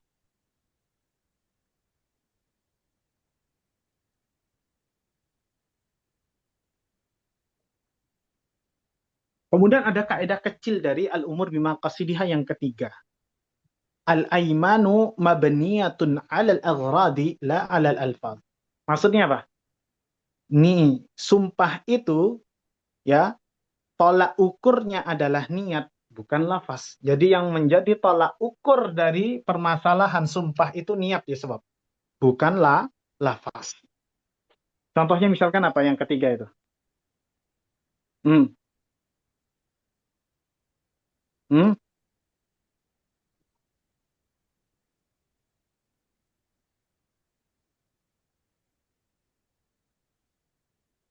Contohnya misalkan kalau ada orang bersumpah. Ada orang bersumpah dengan mengatakan, demi Allah, saya tidak akan jual handphone saya ini dengan harga 5 juta rupiah. Ya, demi Allah, saya tidak akan jual HP saya ini dengan harga 5 juta rupiah kepada orang lain. Kemudian si orang ini jualnya malah dengan harga di atas 5 juta atau dijual dengan harga di bawah 5 juta. Nah, kira-kira orang itu melanggar sumpah nggak? Kalau ada orang mengatakan, saya demi Allah tidak akan menjual HP saya ini dengan harga 5 juta, siapapun yang beli. Kemudian ada saudaranya yang beli 6 juta, dia jual. Atau ada tetangganya yang butuh sekali, ya dijual 4 juta sama dia. Memang dia nggak jual 5 juta, dia jualnya di atas 5 juta atau di bawah 5 jutanya. Kira-kira orang ini melanggar sumpah nggak? Enggak. Maka jawabannya melanggar sumpah. Menurut siapa? Menurut Malikiyah dan Hanabilah melanggar sumpah. Kenapa? Karena al-aimanu mabniyatun alal aghrad la alal alfa. Karena sumpah itu ya hukuman atau tolak ukurnya adalah niat, bukan lafaz. Memang dia bilangnya tidak jual HP ke siapapun dengan harga 5 juta. Niat dia ngomong itu apa? Kalau orang sudah ngomong, saya tidak akan jual HP saya dengan harga 5 juta ke siapapun. Berarti niat dia apa? Niat dia adalah tidak menjual sama sekali, Ustaz. La yantafi ilal akharin. Paham? Di anna qasdahu adamu naf'i al-mushtari bihadzal bai'. Jadi niat dia itu sebenarnya nggak mau memberikan manfaat apapun kepada si pembeli. Makanya dia nggak jual dengan harga segitu. Niatnya emang nggak mau jual, ya, tidak memberikan manfaat ke pembeli. Tapi ketika dia menjual, berarti kan dia ngasih manfaat, ya, dengan menjual barang tersebut. Maka dia melanggar sumpah menurut Malikiyah dan Hanabilah. Kenapa? Li'anna al-aimana mabniyatun 'alal aghrad la 'alal alfa. Kok antum bisa hukumi dia melanggar sumpah, Ustaz? Harus bayar kafarah, dosa. Ya kan dia niatnya nggak mau jual harga 5 juta itu kan nggak mau ngasih manfaat ke pembeli. Kalau dia mau ngasih manfaat ke pembeli, ya dia jual harusnya. Tapi dengan kata-kata dia yang demikian, itu niatnya pasti tidak memberikan manfaat kepada si pembeli. Dan ketika dia menjualnya, berarti dia memberikan manfaat HP itu kepada orang lain. Berarti dia melanggar sumpah. Apa Ustaz? Dari mana antum bisa mengatakan demikian? Karena kaidah mengatakan an-niyatu fil yamin al-aimanu mabniyatun 'alal aghrad la 'alal alfaz. Wadah ya sebab? Paham?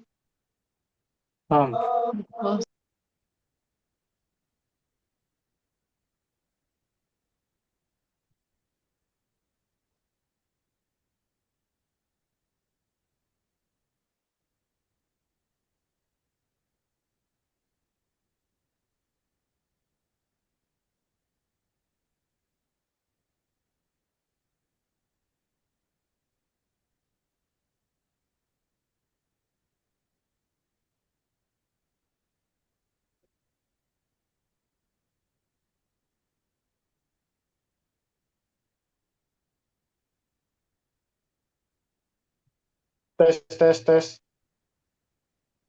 Baik, afan ya sebab, afan.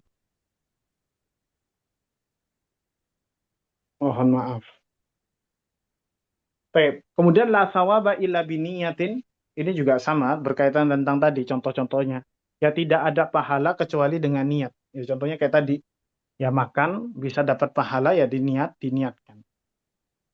Kemudian ada lagi contoh kaidah-kaidah seperti ini ya sebab yang berkaitan dengan niat, Contohnya seperti dalam permasalahan al-qada, dalam permasalahan kehakiman, ya, maqasidul lafzi ala niyatil lafz illa fil yamini 'indal qadi, dan masih banyak lagi. Baik, sampai sini ada pertanyaan sebab di kaidah yang pertama dan cabang-cabangnya yang hanya sebagian kita bahas. Ada pertanyaan nggak?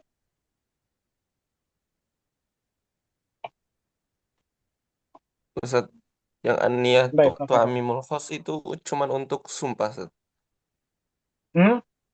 Gimana? Yang kaidah Iya, sugro yang iya, an-niyah karena tu'amimul itu khos berkaitan cuman dengan disumpah. sumpah. An-niyatu itu kan aslinya an-niyatu fil yamin. Makanya ana suruh antum menambahkan kalimat al-yamin. An-niyatu fil yamin. Karena memang kaedahnya diperuntukkan dalam permasalahan sumpah.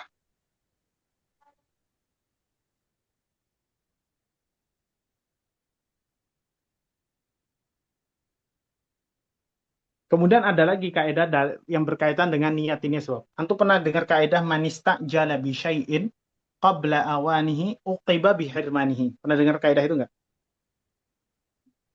Manista jala bi syai'in qabla awanihi uqiba bihirmanihi. Ini anak tuliskan. Ini tambahan kaedah dari al-umur bimaqasidiha ya. Sudah ana share ya, sob. Apa maksudnya?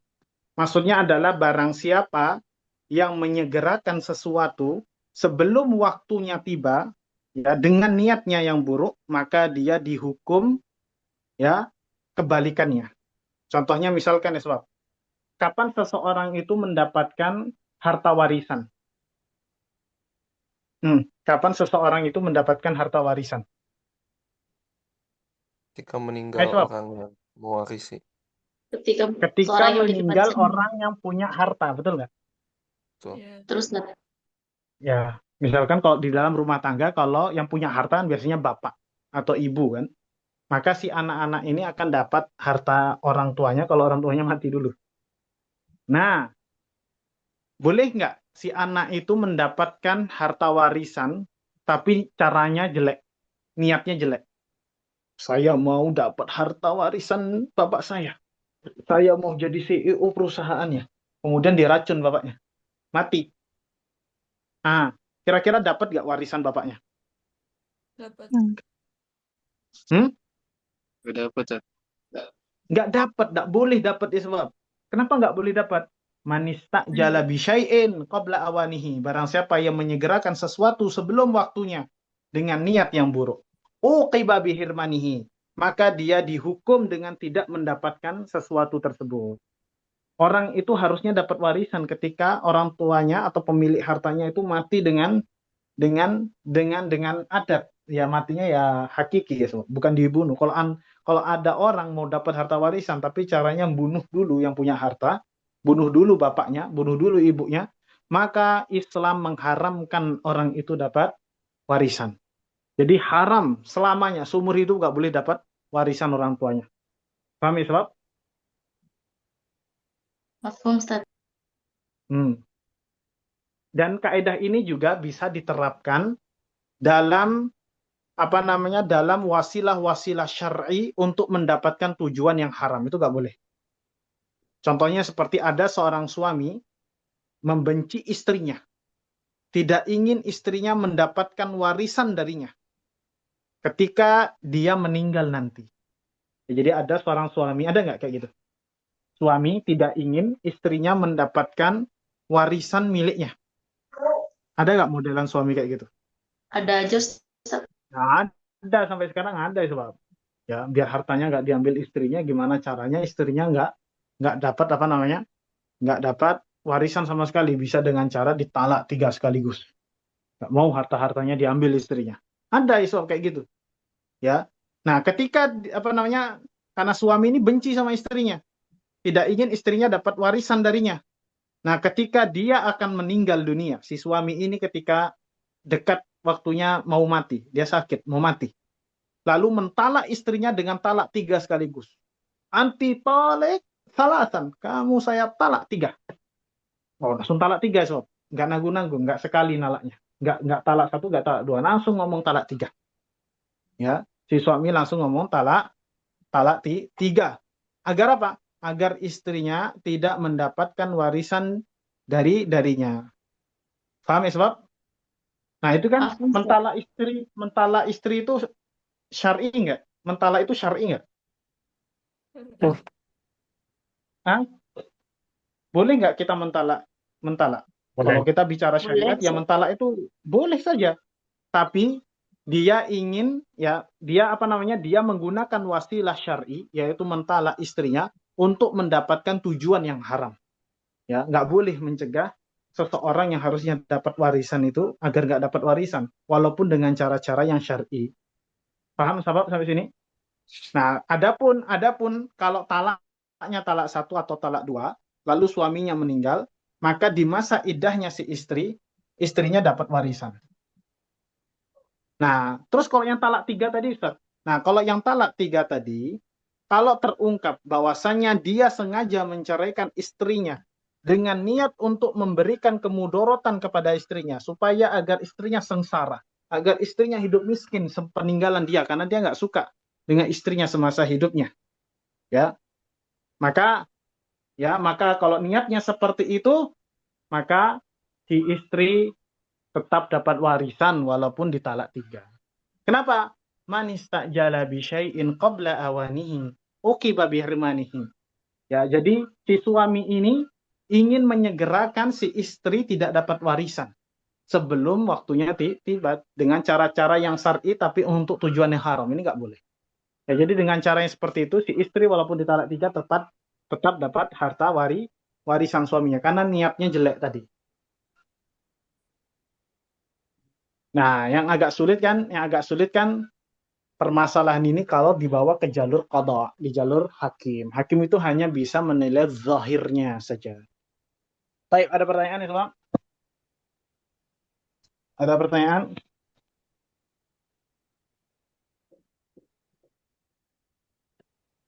Ada pertanyaan? Tadi, Talibat yang mau tanya, siapa yang tanya? Apa itu? Man istajala ini berarti pendapat siapa tadi? Sama imam itu. Ya, 6. Ya, sekolah Man istajala bisya'in.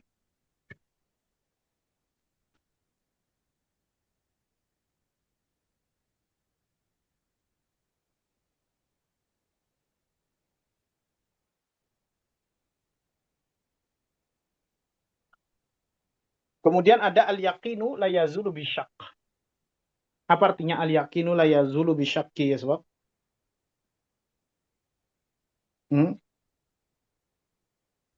Apa artinya al-yaqinu la yazulu bisyak? Keyakinan tidak hilang dengan keraguan. Ya, contohnya apa? Kaidah besar itu contohnya apa? Al-ilmu al-yaqinu la yazulu bisyak. Contohnya apa? Ya, contohnya misalkan wudu ya, wudu. Antum dari rumah sudah wudu. Kemudian pas tiba di masjid antum ragu. Saya wudunya masih apa enggak ya? Batal enggak ya tadi di jalan? Ya. Nah, antum ragu di situ. Nah, dalam keadaan ragu seperti itu, antum tetap dalam keadaan berwudu karena antum yakinnya asalnya adalah antum tadi telah berwudu sampai rumah. Nah, ketika ada keraguan datang tiba-tiba sesampainya antum di masjid, maka yang dihukumi adalah hukum asalnya. Antum bertoharah. Maka tidak wajib bagi antum untuk berwudu kembali dan antum dibolehkan untuk sholat. Sama seperti halnya, antum sholat ya sebab antum sholat, kemudian antum merasa ada zat-zat yang keluar dari faraj antum, dari zakar antum. Kira-kira antum ragu, ini basahnya celana saya ini basahnya basah tadi habis bahasa halusnya cebokan itu. Antum habis kencing di kamar mandi, so. Antum basuh kemaluan antum. Kemudian antum wudu, antum sholat. Kemudian ada unsur-unsur, ini basahnya karena basah air habis saya membersihkan kemaluan saya tadi di kamar mandi, atau basahnya karena keluar sisa-sisa kencing saya. Nah, dalam keadaan seperti itu kan antum ragu itu, ya, betul nggak? Nah, kira-kira antum tetap lanjutkan sholat atau batal sholatnya? Lanjutkan, Ustaz. Lanjutkan sholat. Kenapa? Al-yaqinu la yazulu bisyak. Ya, sampai nanti kalau antum sudah selesai sholat, antum cek. Kalau basahnya antum cium baunya untuk membedakan itu basahnya basah air atau basah sisa-sisa kencing antum itu antum cium. Kalau pesing, ya antum ganti pakaian antum wudu lagi, antum sholat lagi ya, Sobat. Tapi kalau tidak ada bau sama sekali, ya, berarti itu basah air biasa, jadi antum nggak perlu ngulang sholat. Kenapa? Al-yakinu la yazulu bisyakki. Keyakinan itu tidak bisa dihapuskan dengan keraguan-raguan. Paham ya sebab? Nah, kemudian ada kaidah cabang. Al-aslu baqa makana ala makana. Apa artinya al-aslu baqa makana ala makana? Oh iya, dalil kaidah tadi ya sebab. Dalil kaidah al-yakinu la yazulu bisyak, apa dalilnya? Dalilnya di hadis Nabi. La yansarif hatta yasma'a sautan aw yajidu rihan. Jadi ada seorang sahabat Nabi, ya, itu bertanya kepada Nabi Muhammad SAW, ya salat saya batal nggak ya Rasulullah? Tadi saya kayak ngerasa batal salat saya. Kemudian Rasulullah mengatakan, ya kamu nggak perlu, nggak salat kamu nggak batal. Jangan batalkan salatmu sampai Anda mendapatkan dalil bahwasanya toharoh Anda ketika salat batal. Apa dalilnya? Cium aroma tidak sedap atau mendengar suara. Yasma'u sautan au yajidu rihan. Ya, jadi kentut itu kan bisa diketahui kalau dengar suara atau mencium aroma. Betul nggak? Nah, ketika antum ada angin yang keluar dari dubur antum, tapi antum ragu, kok nggak ada suaranya, kok nggak ada baunya, ini kira-kira apa ya? Antum ragu-ragu di situ. Kira-kira antum tetap sholat, ya, keluarnya itu antum ragu, bukan yakin. Keluar anginnya itu antum ragu, ya, bukan karena yakin. Kira-kira antum tetap lanjut sholat atau batalin sholat? Tetap. Betul. Ya tetap sholat. Ada nggak orang yang kayak gitu kondisinya? Ada kalau sholatnya nggak khusyuk itu. Ya, ya itu kata Rasulullah. La yansarif hatta yasma'a sautan aw yajida rihan. Dan banyak lagi ya sob. Idza syaqqa ahadukum fi salatihi falam yadri kam shalla. Thalathan aw arba'an falyatrahith asy-syaqq. Kemudian wal yabni ala mastaiqana tsumma yasjud sajadatain. Kalau antum ragu salat, ini rakaat ketiga atau rakaat keempat, maka antum ketika seseorang itu ragu ketika salatnya, apakah ini rakaat kedua, rakaat ketiga ataukah keempat, maka buanglah keraguan itu dan ambillah apa yang antum yakini rakaatnya. Kemudian di sebelum salam antum sujud sahwi 2 kali sujud. Nah, ini dalil-dalil dari al-yakinu la yazulu bisyak. Kemudian ada kaidah cabangnya sebab al-aslu baqa makana ala makana. Apa artinya al-aslu baqaun makana ala makana? Apa artinya sebab? Hukum asal sesuatu, ya, hukum asal sesuatu itu tidak berubah dari kondisi sebelumnya. Contohnya apa ya sob? Al-aslu baqa makana ala makana. Ya, kondisi sesuatu itu tidak berubah. Ini Anda tuliskan sebentar.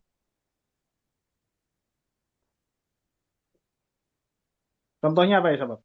Al-aslu baqa makana ala makana. Ya tadi, kaidah yang tadi, yang Anda ceritakan tadi, ketika antum berwudu di rumah, sampai di masjid, antum ragu, maka antum tetap dalam keadaan bersuci, ya, dan melanjutkan kegiatan sholatnya. Kenapa? Al-aslu baqa makana maka ala makana. Paham ya sebab? Contoh lagi misalkan ya sebab, kalau orang sedang dalam keadaan sahur di bulan suci Ramadan, tapi ketika sahur itu mati listrik. Jadi antum tidak bisa mengetahui ini masih waktu sahur atau waktu subuh. Karena listriknya mati. Biasanya kan kita, karena sudah terbiasa, mengetahui waktu selesainya sahur kan ketika dikumandangkan azan yang kedua. Betul nggak? Ayo sebab. Iya, Ustaz. Ayo sebab. Tapi saat itu listrik mati. Dan antum ragu, ini jam berapa ya? Kira-kira sudah masuk azan subuh atau belum ya? Antum ragu seperti itu sebab. Antum ragu. Ya. Maka yang antum lakukan di situ apa? Tetap makan sahur atau antum mulai berpuasa, nggak makan sahur lagi? Tetap Gimana makan. sebab? Tetap makan sahur. Kenapa? Tidak Karena mengetahui. al-aslu baqaun. Li'annal asla Fisahari atau fisahuri baqaul laili. Ya, karena hukum asalnya sahur itu ya tetap waktu malam dan harusnya antum menyingkirkan waktu setelahnya. Jadi dalam keadaan seperti itu antum tetap boleh makan sebab. Kenapa? Al aslu baqaun makana ala makana. Paham ya sebab? Paham tuh? Ya, kalau ini dikecualikan ya, permasalahan sahur ini dikecualikan kalau muncul ghalabatuz dzan, yaitu kecondongan keyakinan antum ketika antum keluar rumah, oh ternyata mataharinya sudah mulai menyongsong, oh berarti ini sudah waktu subuh. Ghalabatuz dzan antum kalau sudah seperti ini berarti sudah selesai waktu sahur. Tapi ketika di luar juga masih gelap ya sebab, misalkan mendung, ghalabatuz dzan mendung. Atau nggak bisa juga menentukan, ini sudah mataharinya gimana ya, kok masih gelap seperti ini. Listrik mati, ya. Maka dalam keadaan ini, ya, antum tetap boleh makan sahur. Kenapa? Al aslu fis sahuri atau fi waqti sahur baqaul laili. Makanya dikatakan al aslu baqaun makana ala makana. Hukum asalnya kondisi sekarang tidak berubah dari kondisi sebelumnya. Oh, ya sebab kemudian ada kaidah al aslu bara'atuz zimmah. Apa artinya al aslu bara'atuz zimmah? Hukum asal sesuatu itu, ya, hukum asal seseorang itu terlepas dari yang namanya tuntutan. Ini kalau di dalam KUHP, Undang-Undang Republik Indonesia, al aslu bara'atuz zimmah ini disebut dengan asas praduga tak bersalah. Ya. Jadi hukum asal seseorang itu terlepas dari yang namanya tuduhan dan tuntutan. Atau bahasa KUHP undang-undang kita, itu disebut dengan asas praduga tak bersalah. Itu contohnya. Nah, contoh dari al-aslu bara'atuz zimmah gimana Ustaz? Misalkan, Muhammad punya utang ke Ali. Muhammad punya utang ke Ali. Ya, yang akan dibayarkan atau dilunasi dalam beberapa tahun ke depan. Nah, ketika tiba waktunya pelunasan, si Muhammad gak bayar. Kemudian dicari sama Ali. Ya Muhammad, Anda punya utang ke saya. Dan Anda telah berjanji di hari ini Anda melunasi hutang tersebut. Terus Muhammad mengatakan, loh, saya gak punya hutang sama Anda. Ya, kapan saya berhutang ke Anda? Loh, kamu tahun lalu kamu berhutang sama saya. 2 tahun yang lalu, 3 tahun yang lalu kamu berhutang sama saya. Oh, mana buktinya? Mana saksinya? Kemudian Ali gak bisa mendatangkan bukti berupa catatan dan tidak bisa mendatangkan bukti berupa saksi. Dan tidak ada cara lain lagi bagi Ali kecuali membawa masalah itu ke hakim. Kira-kira kalau antum jadi hakimnya ya sebab. Yang antum menangkan itu Muhammad yang mengaku gak punya hutang padahal memang sebenarnya hutang, cuma dia ngakunya gak punya hutang, atau yang antum menangkan Ali yang menuduh Muhammad punya utang. Memang punya utang tapi si Ali gak punya bukti. Kira-kira yang antum menangkan siapa? Kalau antum jadi hakimnya sebab. Hah? Ayo sebab. Yang tidak punya bukti. Muhammad. Ya Muhammad, betul, yang dimenangkan Muhammad. Walaupun memang sebenarnya hakikatnya memang Muhammad berhutang, tapi karena Ali gak punya bukti yang menunjukkan Muhammad itu punya utang ke dia, maka yang dimenangkan qadhi adalah Muhammad. Apa asas atau dasarnya qadhi memenangkan Muhammad? Al-aslu bara'atu az-zimmah. Hukum asal seseorang itu gak punya tuntutan, betul nggak? Antum lahir ke muka bumi ini punya tuntutan atau masalah dengan orang nggak? Enggak. Ya enggak, hukum asal seseorang itu kan nggak berhutang, betul nggak? Betul, Ustaz. Iya, hukum asal seseorang itu nggak punya hutang, sebab. Ya sampai karena ada kondisi tertentu yang mengharuskan dia berhutang. Ya itulah. Ya, jadi yang dimenangkan Muhammad karena Ali nggak bisa datangkan bukti. Kecuali si Ali bisa mendatangkan bukti berupa catatan atau saksi, maka yang dimenangkan siapa? Ali.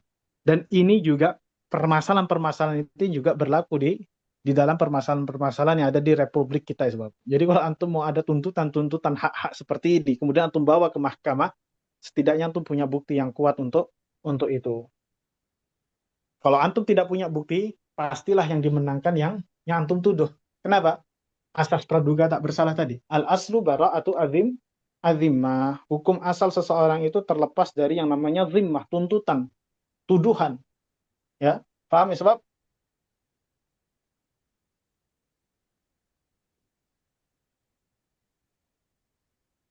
Oke, karena waktunya sudah habis, ada pertanyaan?